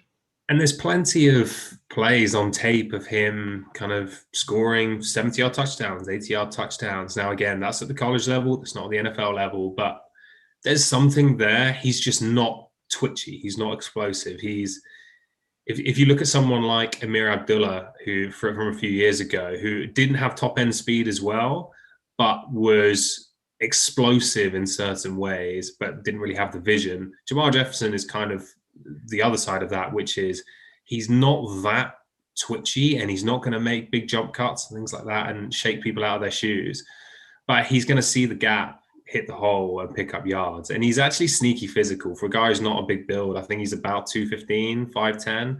He plays bigger than that. Again, he's not going to be running over people, but a bit like Swift, who at 5'9", 215 as well. He's a smaller guy, they can still play physical when they need to, and I think Jefferson shows that. How about you, Steve? Just wincing at the mention of Abdullah. Abdullah was explosive. Well, when he was hit, the ball would explode out of his hands. That's the Abdullah swear box and Jared Davis. All we need to do is get an Ebron mention then, and that's a hat trick of the trifecta of dirty words. I kind of didn't really understand this pick. I completely get Tom's point. This is like, just a swing for the fences and see what happens. I just kind of thought running back, if we were going to do that, let's do it on a wide receiver, or let's just, try and pick up a safety, because we never addressed safety in this draft. So it was just curious when running back is kind of, for me, the least of our priorities at the moment. And yeah, his RAS score was 2.28, which is like absolutely shocking. It was kind of almost as if he wasn't trying. So I don't know what the story is about that. But his press conference, he said, "I've been in this position before. All my life I've been underrated. Just to know that the Lions are getting everything out of me, absolutely everything." So he's clearly a man on a mission. But let's see what he can do in training camp. Yeah, how about you, Ryan? Don't like the pick. It's a waste. I don't think he'll make the team. There's a few undrafted free agents that have got a better chance of making the team. He's very one-dimensional. He's got vision and he can hit the hole, but that's about it. Like you say, he's got a bit of athleticism. Like you say, but the RAS score, his workout, frankly, was pathetic.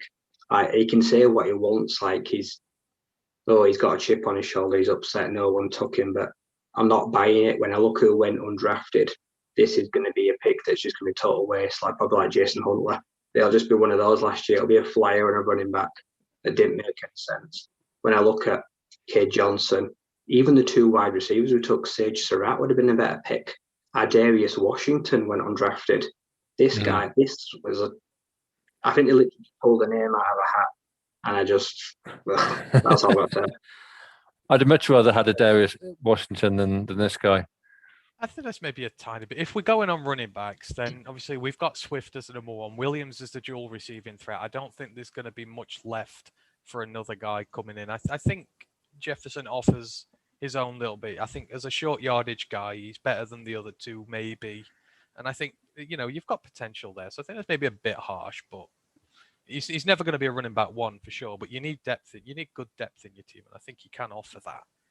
I do find it odd, this pick. And so Dane in his chart had him the number 9 running back overall, 4th or 5th round grade. So, it's value if you want to put it like that. But there's only 3 more picks and then you pick him up as an undrafted free agent. Whereas Darius Washington has been mentioned, was someone who on PFF's board was in a 3rd round, I think, and other people were perhaps indicating that, size was an issue and might make sure he's a day 3 guy. But barring the height issue, he's every bit a day 2 guy. And so take him before others can. Your very last picks down there are just basically priorities on a waiver wire. It's no more than that. You have the priority to take your pick of the undrafted guys, and I cannot believe that a running back was it. You can pick up undrafted running backs and do something with them. Just look at San Francisco. And I know that we don't have the offensive minds perhaps that they do, but it proves that it can be done with a schemer who's a genius and an offensive line that's really good. And we have one of those things, and I don't know if we have the other one, but fingers crossed. At the end of the day, this guy isn't any better than someone else we could have picked up yet 3 picks later when the undrafted free agency starts. Let's talk about the undrafted free agent running backs. And we've got Rakeem Boyd, the running back from Arkansas, and Dedrick Mills from Nebraska. And I'm just going to highlight where these guys are on this running back board from Dane. So Jamar Jefferson was number 9. Chuba Hubbard, who got drafted, was 10. Chris Evans was 14. He got drafted 2. Jake Funk, I think, got drafted. He was number 25. And Rakeem Boyd was 23. So he was a way down. But he was one of the first few that had a potential free agent grade. But Dedrick Mills doesn't appear whatsoever in the top 35. So, do you see either of these boys with a chance to make the roster? Anyone? I think it's down to how they perform in camp. You know, I mean, they've obviously got all some ability that's, you know, alerted the Lion Scout. So they've obviously seen some possibilities. I guess it just depends on how that quickly they develop and how quickly, you know, what their attitude is in going into camp and if they can make an impression. I mean, it is a bit of a lottery. I mean, I would say someone like Sage Soa, you would really hope would come through camp and make it onto the roster. I've seen a few people pick out Tavonte Beckett, the linebacker, but it's really hard to know. And if they've been so heavily scattered at college, you kind of wonder what they're going to see in rookie camp that, you know, they've not shown in college over the last 3 or 4 years. I think Dedrick Mills, looking at the two of them, has probably the better chance. I think he's got more good tape about him, more good plays. But if Jefferson is going to make it onto the team, I don't really see as, you know, I think they may reach the practice squad, but I don't think either of them are gonna make the team out of the running backs. I prefer Boyd. He's a more likable guy because he's come through a tough path, but he runs too upright. He's one-dimensional.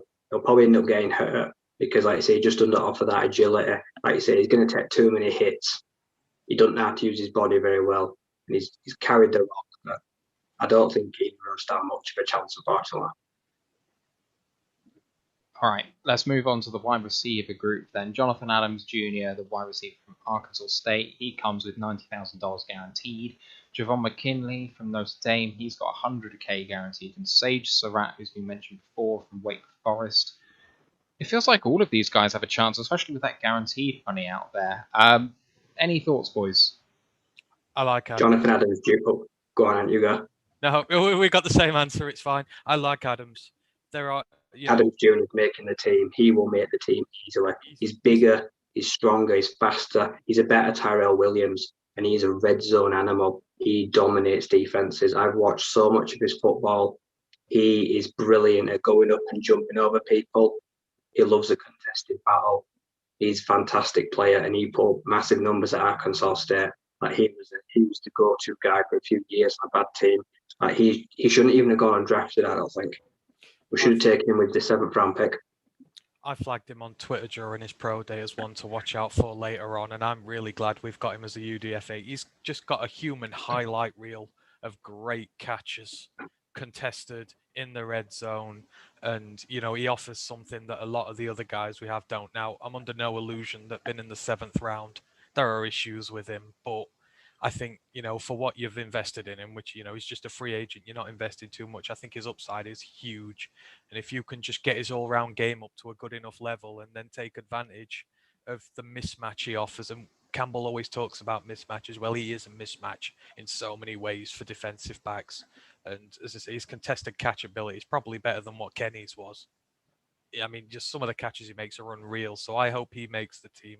And I hope Surratt makes the team as well. I think he offers plenty, again, if under the right coaching scheme. Now, I just worry about how many receivers we've got at the minute. Will they get there? But I hope they at least make it to the practice squad and get protected. McKinley, I don't really care about. Don't think he didn't really impress me at Notre Dame.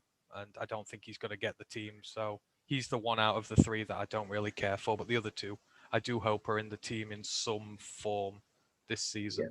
Isn't McKinley like 24, 25 or something? Yeah, he's come on out later on.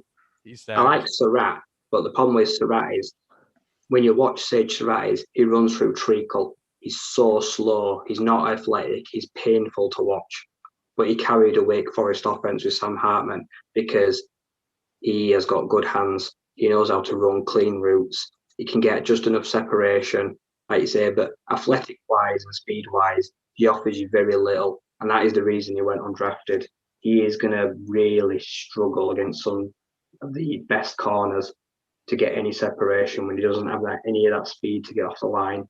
He's going to have a real hard job making the team, but if he does, he's going to be an okay short to medium range kind of guy. I think that showed up at the Senior Bowl when he was against better level of competition. He just could not separate. Like I actually had painful to watch kind of in my head as well, because it really was. And I think he's the guy who's the name in this UDFA crop, and I'd be almost a bit disappointed if he did make the roster, because I just feel like he's not going to be able to compete at the NFL level. Could well be wrong on that front, but I would be surprised if one of these three didn't make the team. We don't have a particularly deep room, and they've clearly gone after a particular type of receiver in this group. They're all circa 6'2", 210 pounds. None of them are particularly good athletes, but they're contested catch guys. They're almost kind of replicas of Quintus Cephas, which I think is quite interesting and maybe a bit surprising, because I don't think you walk into kind of week one of the season with Cephas and Sage Surratt on the team, for example. I just don't see why you would. They're pretty much the same player. Javon McKinley's probably got a little bit more upside, but he had 5 years to put it together and didn't. So despite the fact he was a 4-star player coming out of high school, he couldn't put it together. So yeah, I think one of these guys will make the team. I have honestly no idea which. But yeah, the Lions clearly have a type that they want in the room. Just to put some meat to the bones of where they were ranked by Dame, Jalen Darden was at number 29 of these wide receivers out of 61. Jonathan Adams was 30th, one place lower. 5th to 6th round grade. Sage Surratt 2 lower at 32. He had the 3rd slowest 40 time of any of the 61 receivers in the class, only 0.02 faster than the slowest. And Javon McKinley all the way down at 55 out of 61, a definite free agent grade there. Right, let's move on to the tight ends, and I don't think we're going to have too much to say about these guys, because I'm not sure there is a huge amount to say, but I'll open it up to anyone who wants to say something. Brock Wright, the tight end from Notre Dame, and Jake Houseman, the tight end from Ohio State. Anyone have anything on them whatsoever? Well, I think it's possibly worth paying a little bit more attention to them based on the news that's broken in the last couple of minutes, because Dave Paquette has just tweeted that the Lions tight end Josh Hill is retiring. The guy who we've just signed from the Saints. So I guess that's why we're visiting with Darren Fells, and I would imagine that's why we've got 2 undrafted free agent tight ends coming in. Well, just to put them both into perspective, I deep dived everywhere trying to find tape on either of them, and it was physically impossible. So if there's no tape out there of them, and I really tried hard to find some, I'm feeling that there's not a lot going on there. So From all I've heard about Houseman is he can block. He's a good blocker. But I don't think he offers anything else. If he can block, he'll make the team, because now we need a blocker. Yeah, that's all I could find. A tiny bit of blocking tape from 5 years ago, just before he joined Notre Dame. Not Notre Dame, where he was at. I can't remember where he was at, but just before he started his collegiate career anyhow. I couldn't find any college tape on either of them, so I highly doubt we'll see either of them going forward. All right, let's round this off with talking about the last 2 offensive players as undrafted free agents. On the O-line, Tommy Kramer at guard from Notre Dame, and Drake Jackson, the center from Kentucky. Jackson, former stablemate of Logan Stenberg. Kramer, one of those guys that seems like he's got a lot of upside and potential to make the team, given that right guard is a massive question mark right now, boys. Any thoughts? Well, like you say, we've got, we've got a guy that was teammates with Logan Stenberg from Kentucky, I'll know him well. But I'm pretty sure we had at least 2 guys taking backup reps at centre last year, Stenberg included. So unless he can play into public centre, he's going to have one hell of a job convincing anyone who's worth a roster spot. He seems like a guy, I've read that he said he's super competitive. He will do what he can. He's a fighter, but he's got to show a bit of versatility. Frankly, anyone that can play guard, especially right guard, has got a chance, because God, the ties are awful. I won't be sad to see him go, honestly. So there is a spot there. One of them is going to get potentially a spot. It's up to which one of them can show most versatility. Again, they were 2 guys I couldn't find any tape on whatsoever. I found a 45-second clip of Jackson on the Kentucky Facebook page, but to be honest, he reminds me quite a lot in the build of Stenberg, a rough, nasty guy who's a big fellow, will block well, who will get very physical, but we already have Logan Stenberg, so I don't think we need another guy. We've got a backup for Frank Ragnow, and Stenberg takes the centre snaps as the backup guy there. So, and I can't find anything on the Notre Dame guard either, but I know Ian Buck got chased around a lot last year. Outside of Eichenberg, that line was a little suspect, so that would worry me a tiny bit. Yeah, so Jackson was, I believe, the highest ranked UDFA, on NFL.com for interior offensive line. But he's undersized. He doesn't have length. He might be a center and center only, so doesn't offer flexibility. And frankly, he got outclassed at the Senior Bowl. So I'm kind of managing expectations there. There's definitely a chance one of these two guys could make the team, because like I say, offensive line depth, I think, is going to be even more valuable this year. But yeah, there's not much to give lots of confidence here. Yeah. So Drake Jackson, 5th round grade by Dane.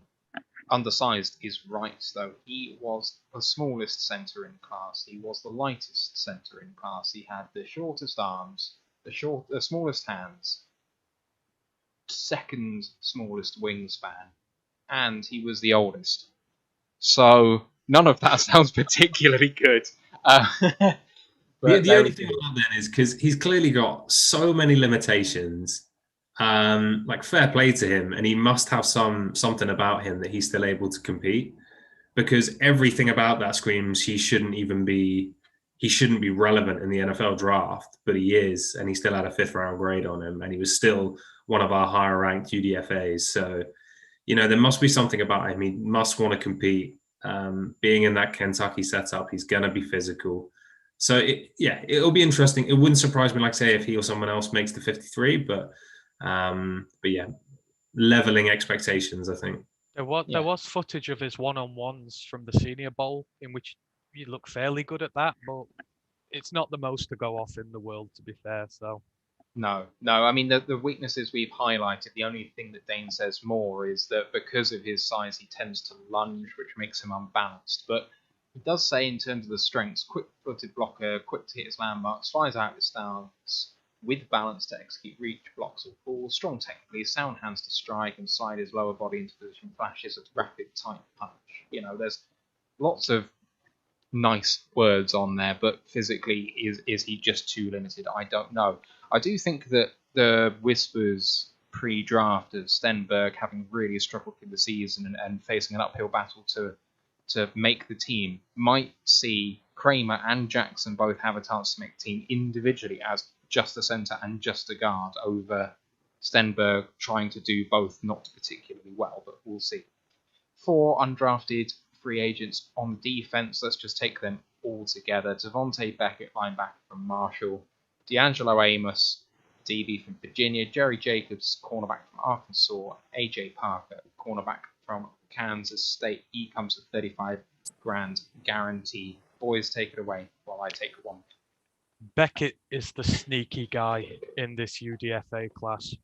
I've loved watching the tape of him. There was a lot of Derek Barnes-esqueness about him, the ability to find holes, the ability to tackle, get to tackles behind the line of scrimmage.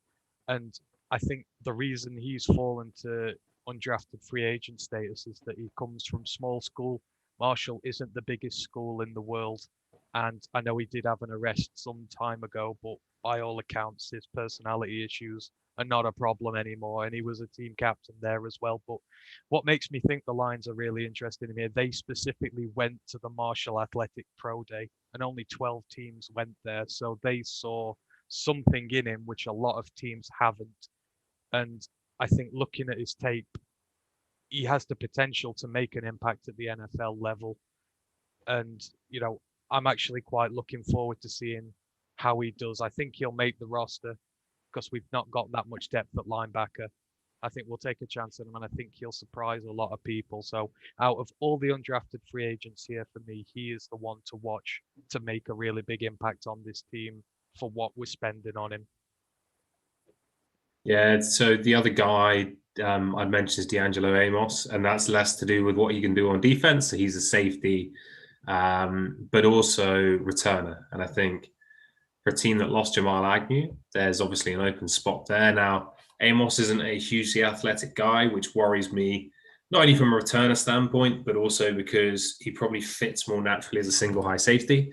And a single high safety without range is off the team, to be honest. So we'll have to see. Like I say, I think his best chance is probably special teams. But I don't think there's a huge amount of excitement in these defensive UDFAs apart from maybe the Marshall linebacker.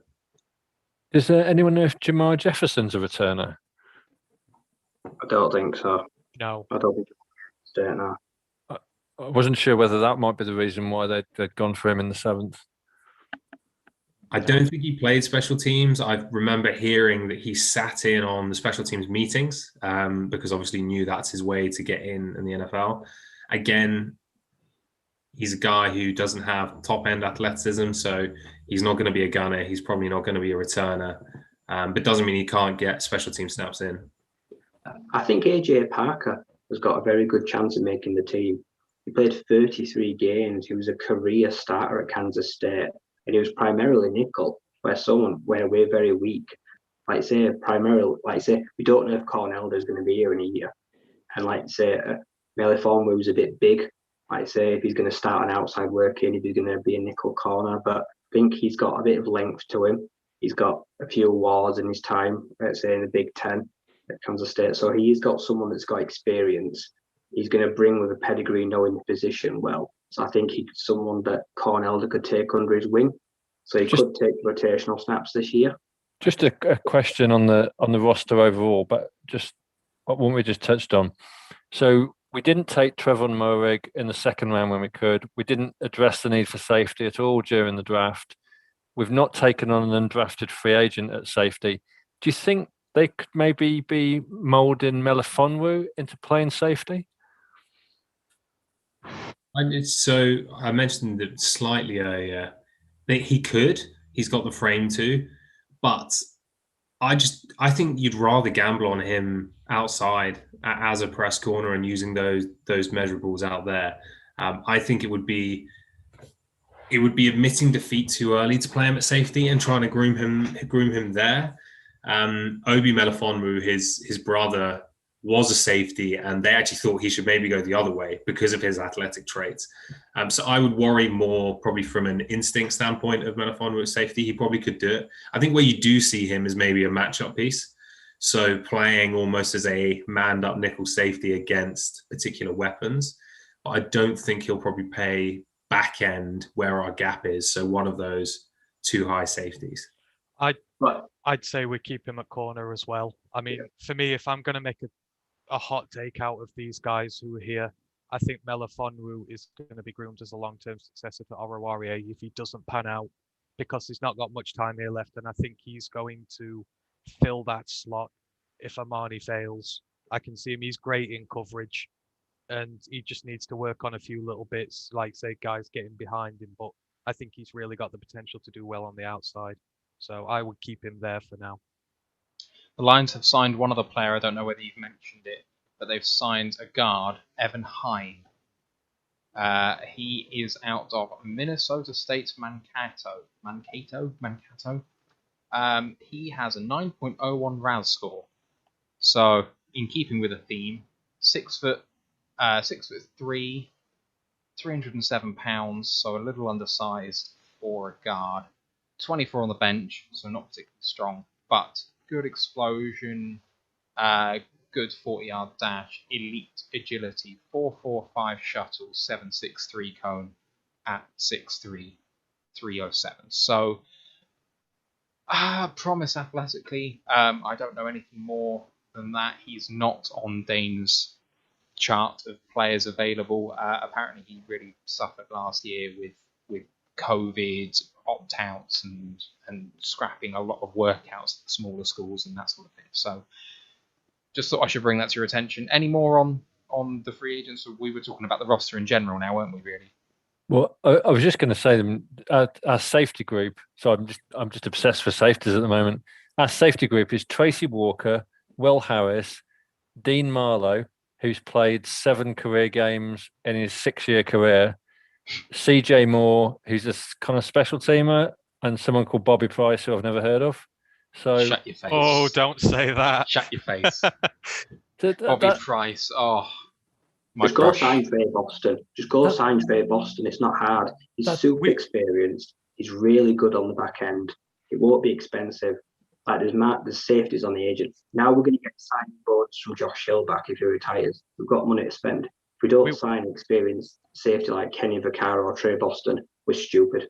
I mean, that just sounds a terrible group of players. We were never going to fix every area this year. I think that's the thing. And I think safety is just one of those positions they've just gone, right, well, next year. Because I think no matter how we came out of this draft, we'd be talking about one position group going, oh my God, that's terrible. The only thing for us is now this D-line has been completely revamped. The pressure on the secondary, if we're getting at the quarterback a lot more, is going to go down. So the weaknesses might not necessarily be exposed as much. I think that's probably the thinking there. And then next draft, go get yourself your safety and hope that Walker steps up this year and becomes the free safety we know he can be. I would be amazed if they didn't bring in another guy, as in a guy who they expect to take starter snaps. And I think, like I say, they couldn't fix every hole.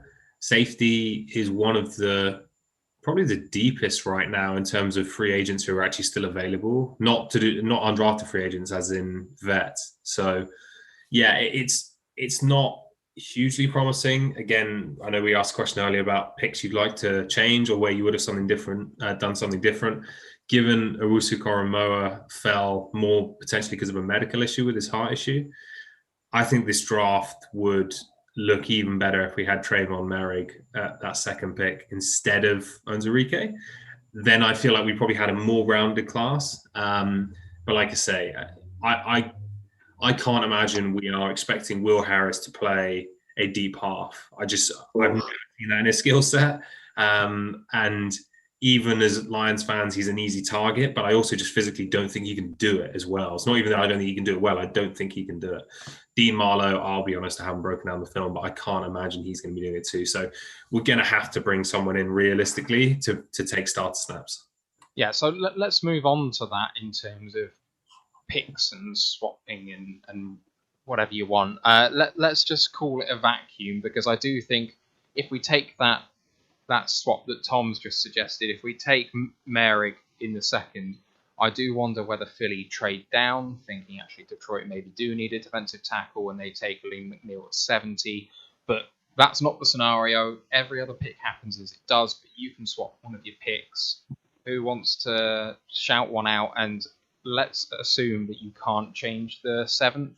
You can change the 4th trade, but you can't change to the 7th round pick because it's just too easy to say I'd have taken someone else because it's all undrafted free agents at that point. So meaningful pick change, you would think. Having watched a lot of the prospects now, I like the picks that have been made, and I will probably keep them as they are. But if you're going to sort of force me into a change, then obviously I think for me, I'd get rid of Melifonwu and I'd take Jabril Cox.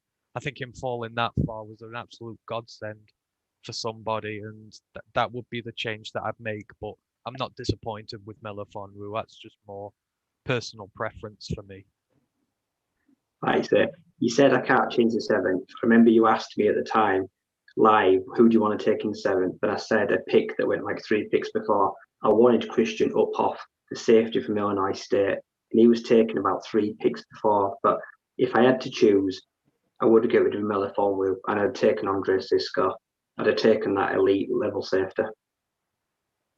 I think Cisco went relatively early. I think he went actually before our even early 3rd round pick. Maybe I think he was the first pick in the 3rd round. Yeah, he was 65. Yeah. So so Jabril Cox, I think he was he medical issues? I can't remember. There was a reason he fell as well, right? So yeah, I think it's. I tried to do it in the moment when I'm kind of selecting the picks, and I mentioned Owusu-Koramoah, who would have taken Cox as well. But obviously, when it's medicals, it's kind of they've got more info than you, I guess. In the 3rd round, I really like Diami Brown instead of Aleem McNeil.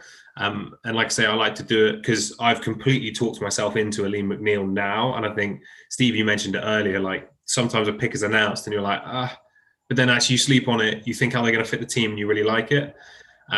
So I'm really happy with Aleem McNeil. Diami Brown is just a guy that I quite liked and I thought we were about reaching the end of those real high upside, could be a kind of star receiver picks at that stage. So I would have probably jumped that instead of McNeil. I crushed behind Diablo. I think he just went before Melifonwu. I could have swore he was just taken before. Don't talk about Crushers going just before our picks. That's still sore.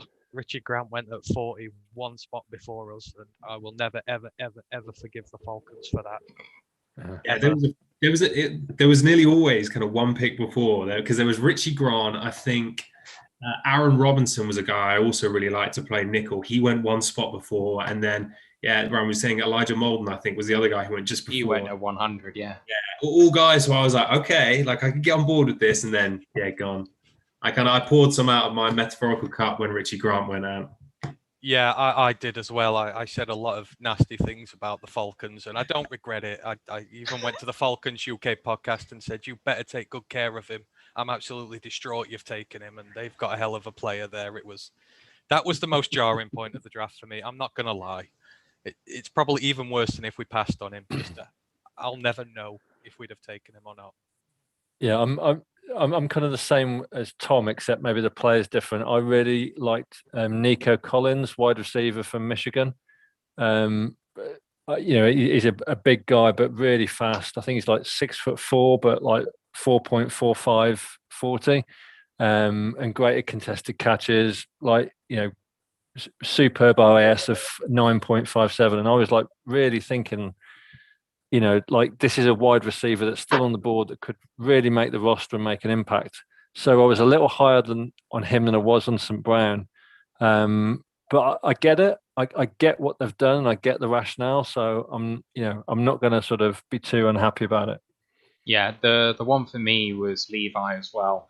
Although there's value there, he's not going to see the field that often. I think maybe he'll see the field about 40 to 50% of the snaps, which is fine, as we talked about before. But I would have liked to have taken someone at a position which is seen as less valuable, but I think is actually in their kind of evolution of what people are thinking about roster building, probably becoming a lot more valuable, more quickly, and that's slot corner, and that's Asante Samuel Jr. I just think he's going to...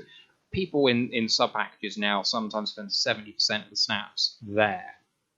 And I just think he'd be so versatile in that spot, and I also think he can play outside as well. So that's the pick I would have made at 41. I was happy at 7. I would have been just as happy taking Fields. I know that's controversial for a lot of people, especially since who went 2. But, I mean, just to screw him over as well, wouldn't it have been fun? They would have been left with no one.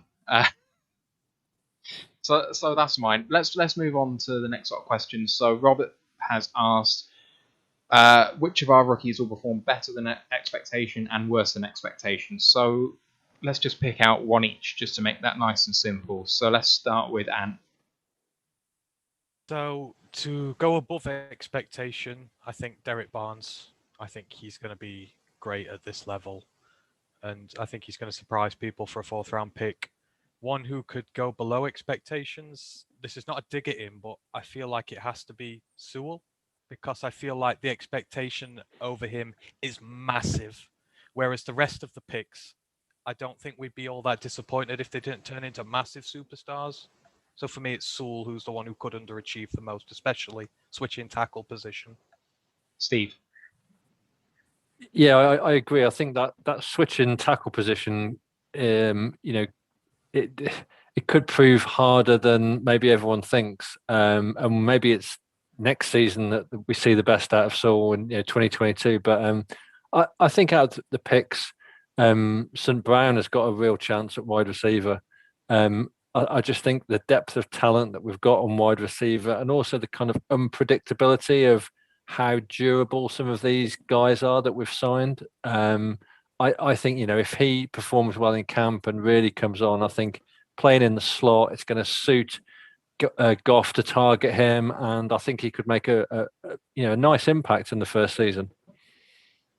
Ryan. I think Melifonwu will really struggle this year because you need to find a role for him. Right now, we're going to see a lot of Cotton out there, Quinton Dunbar, a lot of Kuda. So him and Armani are going to probably be rotational this year, to be honest. So until they find a role for him and he finds where he's best suited, he's probably going to see maybe 20-30% max snaps this season, even if that. I think someone that is going to actually have, like say, a brighter role is Amon-Ra. I think he's going to be someone that could benefit from a guy that just really lets us down. Like say, I like Brayshard Perryman, but do I think he's going to be seeing the field all that much? Do I think he's going to underwhelm? He's underwhelmed in most places he's been, and he's someone that I feel could possibly give up too quick, like say. So I think Amon-Ra will pounce on that. He will jump on those snaps if needs be, and he could possibly be that kind of guy that will be at the sticks. He'll be an Amendola. I'm hoping he's going to be clutch. Tom. Yeah, so completely agree with Saul. I'd be amazed if he even meets expectations, and that's only because of all the generational talk. You don't just stroll in and become a top tackle, really. I know Tristan Wirfs did it this year. I think the guys who went last year have made it a bit unfair because 3 out of the 4 that went early have really hit the ground running and set unrealistic expectations. But you look at Andrew Thomas, who went 4 overall last year, and he struggled in parts, and wouldn't surprise me at all if Saul was the same as that. So to move away from those, I think similar to what you were saying there, Ryan, Melifonwu was the guy who I think might surpass expectations, because I think he's one of the few who we've actually got relatively low expectations for in terms of playing much, and therefore wouldn't surprise me if he beat out Oruwariye, or at least towards the end of the season started getting more of those starter snaps. And the guy who then I think may perform worse is actually Aleem McNeil, and the reason being, we're just assuming he's going to stroll in and be the starting nose tackle. So we're not really giving him a 3rd round pick much kind of room for error. We're just assuming this guy's going to come in and take start snaps at nose instead of Penasini. So there's absolutely a chance that there's a longer acclimatization, and actually he isn't able to go in and start at nose tackle week 1. And I don't think, whilst that would be disappointing, it's not unrealistic to say of a 3rd round pick not to be a starter. So he's the guy who I think could perform below expectations just because we're expecting him to start already. I'll round it off, and I'm going to start with one which perhaps might be a little bit of a surprise. I think the person who might underwhelm is Amon-Ra. And I think it's because this is all about where people's expectations are, really. And I see people talking about Amon-Ra as this absolute steal who's going to have a really high floor and he's just going to consistently produce, and he's not going to be amazing, but he's going to be pretty good, and he's going to start. And I wonder, with his size and his ability sometimes to switch off, whether he might struggle a little bit with the physicality at the NFL level. I think there's going to be an adjustment period there that people aren't factoring in. And I'm going to go the opposite way to Tom for the person I think who's going to do really well, and I think it's going to be Aleem McNeil. The reason I think that is because I think he's come in with this sort of idea that he is just this run-stuffing guy who's going to sit there and absorb everything in a sort of Danny Shelton sort of way that Ryan sort of put earlier, sort of blob that just sits there and absorbs everything. But there is upside there that people aren't going to see coming, especially for the casual fans who haven't been watching Robert Tate. This guy is explosive, and he will get through some gaps. And I think he'll get a couple of sacks, and people are going to turn around and say, I didn't realise this guy could do this. So those are my 2. Let's move on to the last couple of questions. So we had Draft Night Revisited. I don't know if there's any particular memories that people have of the 3 days. Any one thing that sticks out as a notable moment, perhaps from an interview we did, or a pick that we made, or someone else made? Anything stick out to anyone? Ryan? I'll start. I thought it was hilarious that the Saints took Ian Book in the 4th round. That is such a huge reach for a guy that is okay in the run, but that's only because he was getting run out of the pocket every 2 seconds behind nowhere. That was a disaster. I think he's going to severely underwhelm. I think Jameis Winston is probably a long-term starter. He is a backup at best. I think him and Schwartz were the big reaches for me. Schwartz shouldn't have had no right going in the 90s to the Browns. Tutu Atwell as well. Sub 150 pounds going in the middle of the 2nd round. Shocker. Any thoughts, Steve, on notable moments? Well, I always look to our divisional rivals, and I particularly enjoyed Kellen Mond being drafted to the Vikings after a tweet that he sent in 2016 completely slagged off the state of Minnesota. So that was an interesting one. I think just the kind of whole background to the draft from an NFC North point of view was the fact that, there's Roger Goodell on the stage. It's his big moment of the year, and he's up there, and he's probably looking into the crowd, thinking, "Why is everyone on their phone? Why is everyone, sort of talking in hushed conversations at the back of the hall?" Because Aaron Rodgers had decided to, just literally moments before the draft, be the sort of Kanye West to Roger Goodell's Taylor Swift. And kind of completely upstage the moment by, just dropping this absolute like news bomb in the middle of like Goodell's draft. So I think that was just highly amusing. I love that. That's the sort of Grammys. I got something to say. Yeah. Moment. For me, I think it was having CJ on, the Vikings fan, just the total FTP mantra he brought on. It was loud, it was proud, and I was here for it. That was really, really good fun. Right, that's all of Rob's questions dealt with. In terms of Ashley, he had a couple, so let's get to them. Which of the UDFAs do you see making the roster? I'm not going to recount them again. We might have already said it already, but let's just give a name. Anyone want to kick off with someone I think is definitely going to make it? Jonathan Adams Jr.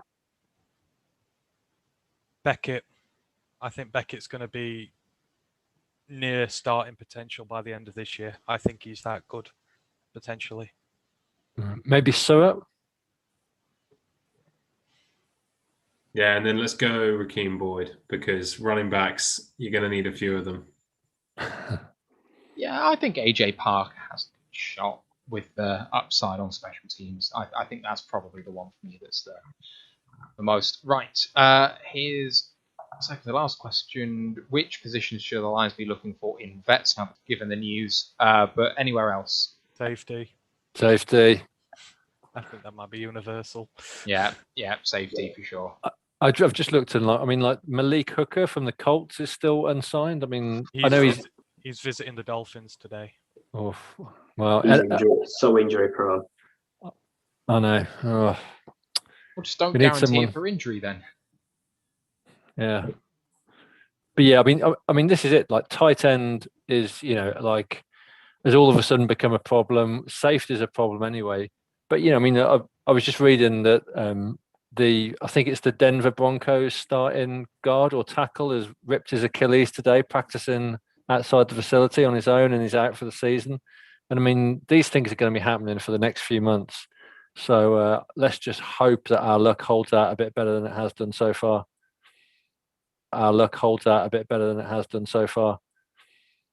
Someone quite big had an injury today and is out for 10 weeks, and I can't remember who it is. Is it Tristan Wirfs?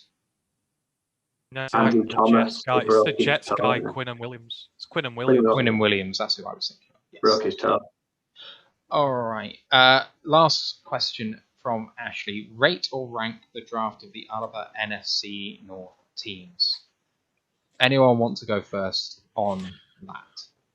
Go on, Ryan. No, go on, Ryan. I don't want to rank the whole thing, but I'm going to make a bold prediction is that within a few weeks of the season, Justin Fields is going to come in and the Bears are going to finish with a winning record. He's going to come in and he's going to transform that team for me. He is going to be a nightmare for us for years to come on, and I think he's made their draft. Have you ever heard the phrase, you can't polish a turd?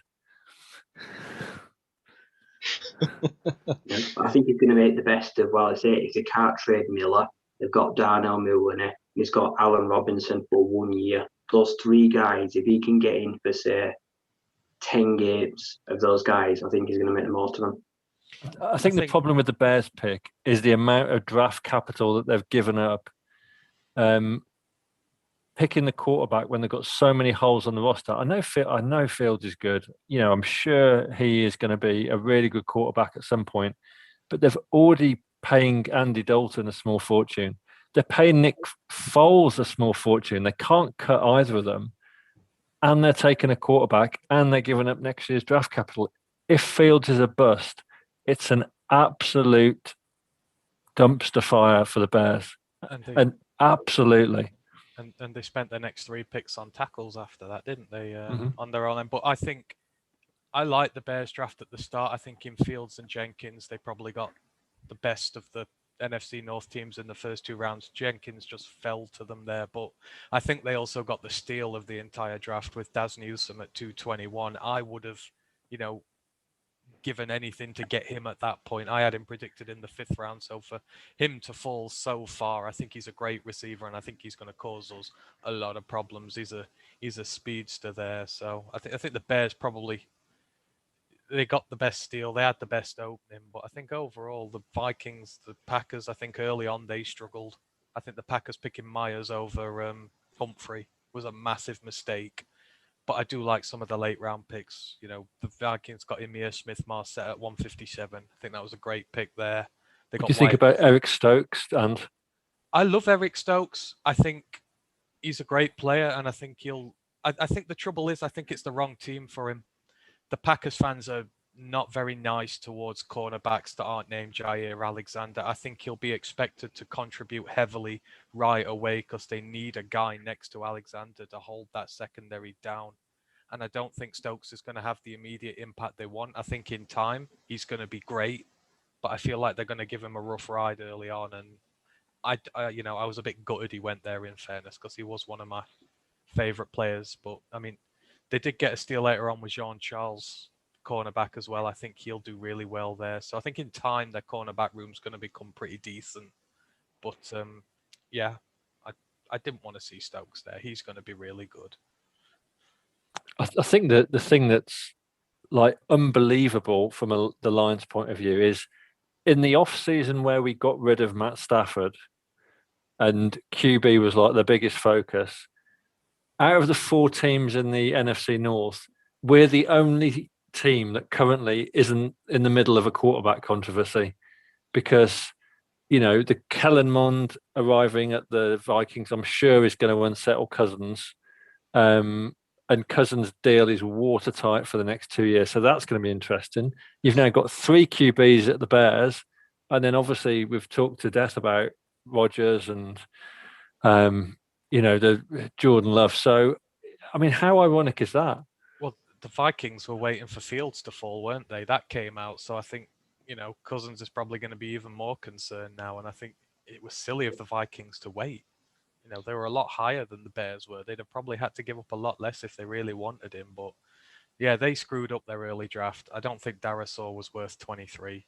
I don't think Mond's going to see much action soon, but they did have a good middle. Getting Surratt, Davis, and Jones between 78 and 90, I think they were really good picks. But the rest of it, apart from Smith-Marset, I think it was poor from them. I liked Janoris as well for the Vikings. I think on the Packers, I didn't really like the draft, but Amari Rodgers going to them, I think, is interesting because a guy we talked about a lot for the Lions. Will be interesting to see how he does in the division. May make that nickel role even more important for the Lions if he does kick on and become a good starter.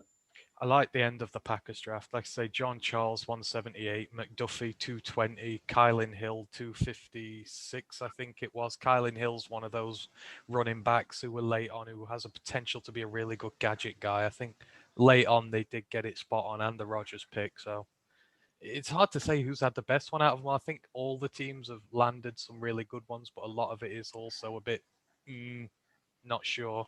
But the Bears draft is the one I'd say is the best now. Could also turn out to be the worst, right? If you hit on field, it's an absolute no-brainer. I actually don't think they gave up that much. Yes, they gave up another first rounder, but you compare what a lot of people have given up for first rounders this year, or given up for Stafford, for example. I think to give up 2 firsts is okay, especially if you plan on picking into the 20s. And Tevin Jenkins, like I say, great value at 35 or whatever it was. So I think theirs on paper now is probably the best. And I probably looking at media, they'd probably say stronger than the Lions draft, but it all comes down to Fields. Yeah, it all comes down to Fields. I don't think that Minnesota or Green Bay had a good draft at all. I think they both had really poor drafts. But that mainly for Minnesota, for me, comes down to the fact that I hate Darasaur. He's just going to bust. I've spoken about that before, but if you rate him lowly, the rest of the draft's really poor. Green Bay, I'm not high on John Charles. Josh Myers is going to play starter role at centre, and he was taken a round too high, maybe a round and a half, at 62. So, and I'm not high on Amari Rodgers. I think he's okay, but I'd rather have some Brown. I really would. So I think we might just sneak it. But with Chicago and what Steve was saying before about kind of not maybe mortgaging their future, but making it harder for themselves, I think they were staring down the barrel of a gun. I think if they didn't make a move, I could see them in the top 5 next year. And, maybe that would be a good thing for them to pick in the top 5 next year, because the quarterback class next year, despite what everyone said pre-draft, potentially looks just as good as this one. So they could have gone one of two ways. They could have traded back, accumulated capital, not tanked, but just maybe did not pretended that they were going to try and go for it. They went the other way. It might work out. I see them still struggling next year, even if Fields is good. They got lucky with Jenkins falling. I think that softened the blow a lot for them. Because that was a big position of need for them, and for him to fall after taking the gamble on Fields, if that works out, then that'll look like a really shrewd move. Especially because they need to get him, so it looks like, as in, you can claim real responsibility for that, as well as in you went and got your guy. But like I say, it's no issue with Pace giving up future picks, because if Fields doesn't hit, he won't be making them next year anyway. So it's a win-win from his standpoint. Yeah, right. I think that's going to draw it to a close, boys, unless anyone has anything more they'd like to say on any of these guys. All right, our next episode is going to be a week from now, 11th of March. It's going to be the state of the Detroit roster. So we're going to have a look at where we think the potential starters are going to come out. Maybe we're going to hear some news about some potential signings in between now and then as well. Coming up in the future, we're going to do a live film breakdown on all of our draftees. So I have a resource which manages to cut up some all-22 film. Not guaranteed on all of them, but what I'm going to do is, with whoever wants to come on, pop the video on stream and just comment on it as we're looking at it, take notes, as if we are really scouting these guys for the first time. I'm not going to try and look at it too much beforehand, so I've got fresh eyes. If any of you guys want to join along with that, it's probably going to be in addition to the normal pods on a Tuesday, but that's what's coming up. Don't forget to hit us up on our socials on YouTube. It's Roar of the Lions UK, on Twitch, ROTO_UK, and it's the same on Twitter. On Facebook, page Roar of the Lions UK. The group is Detroit Lions Fans UK 150 Worldwide. On Instagram, ROTL.UK, and you'll get articles on our draftees at roarofthelionsuk.com. Don't forget to subscribe and rate us 5 stars on your podcast provider. Really appreciate everything you can do on that front. It makes what we do, well, I mean, it gives us a feedback, which is really useful, but it gives us some reward as well, which is great. My thanks to co-hosts Ant, Steve, Ryan, Tom. Boys, draft season's been great. Absolutely loved it, so thank you very much. We'll see you soon on the Roar of the Lions UK podcast. Let's go Lions, one pride. One pride. FTP.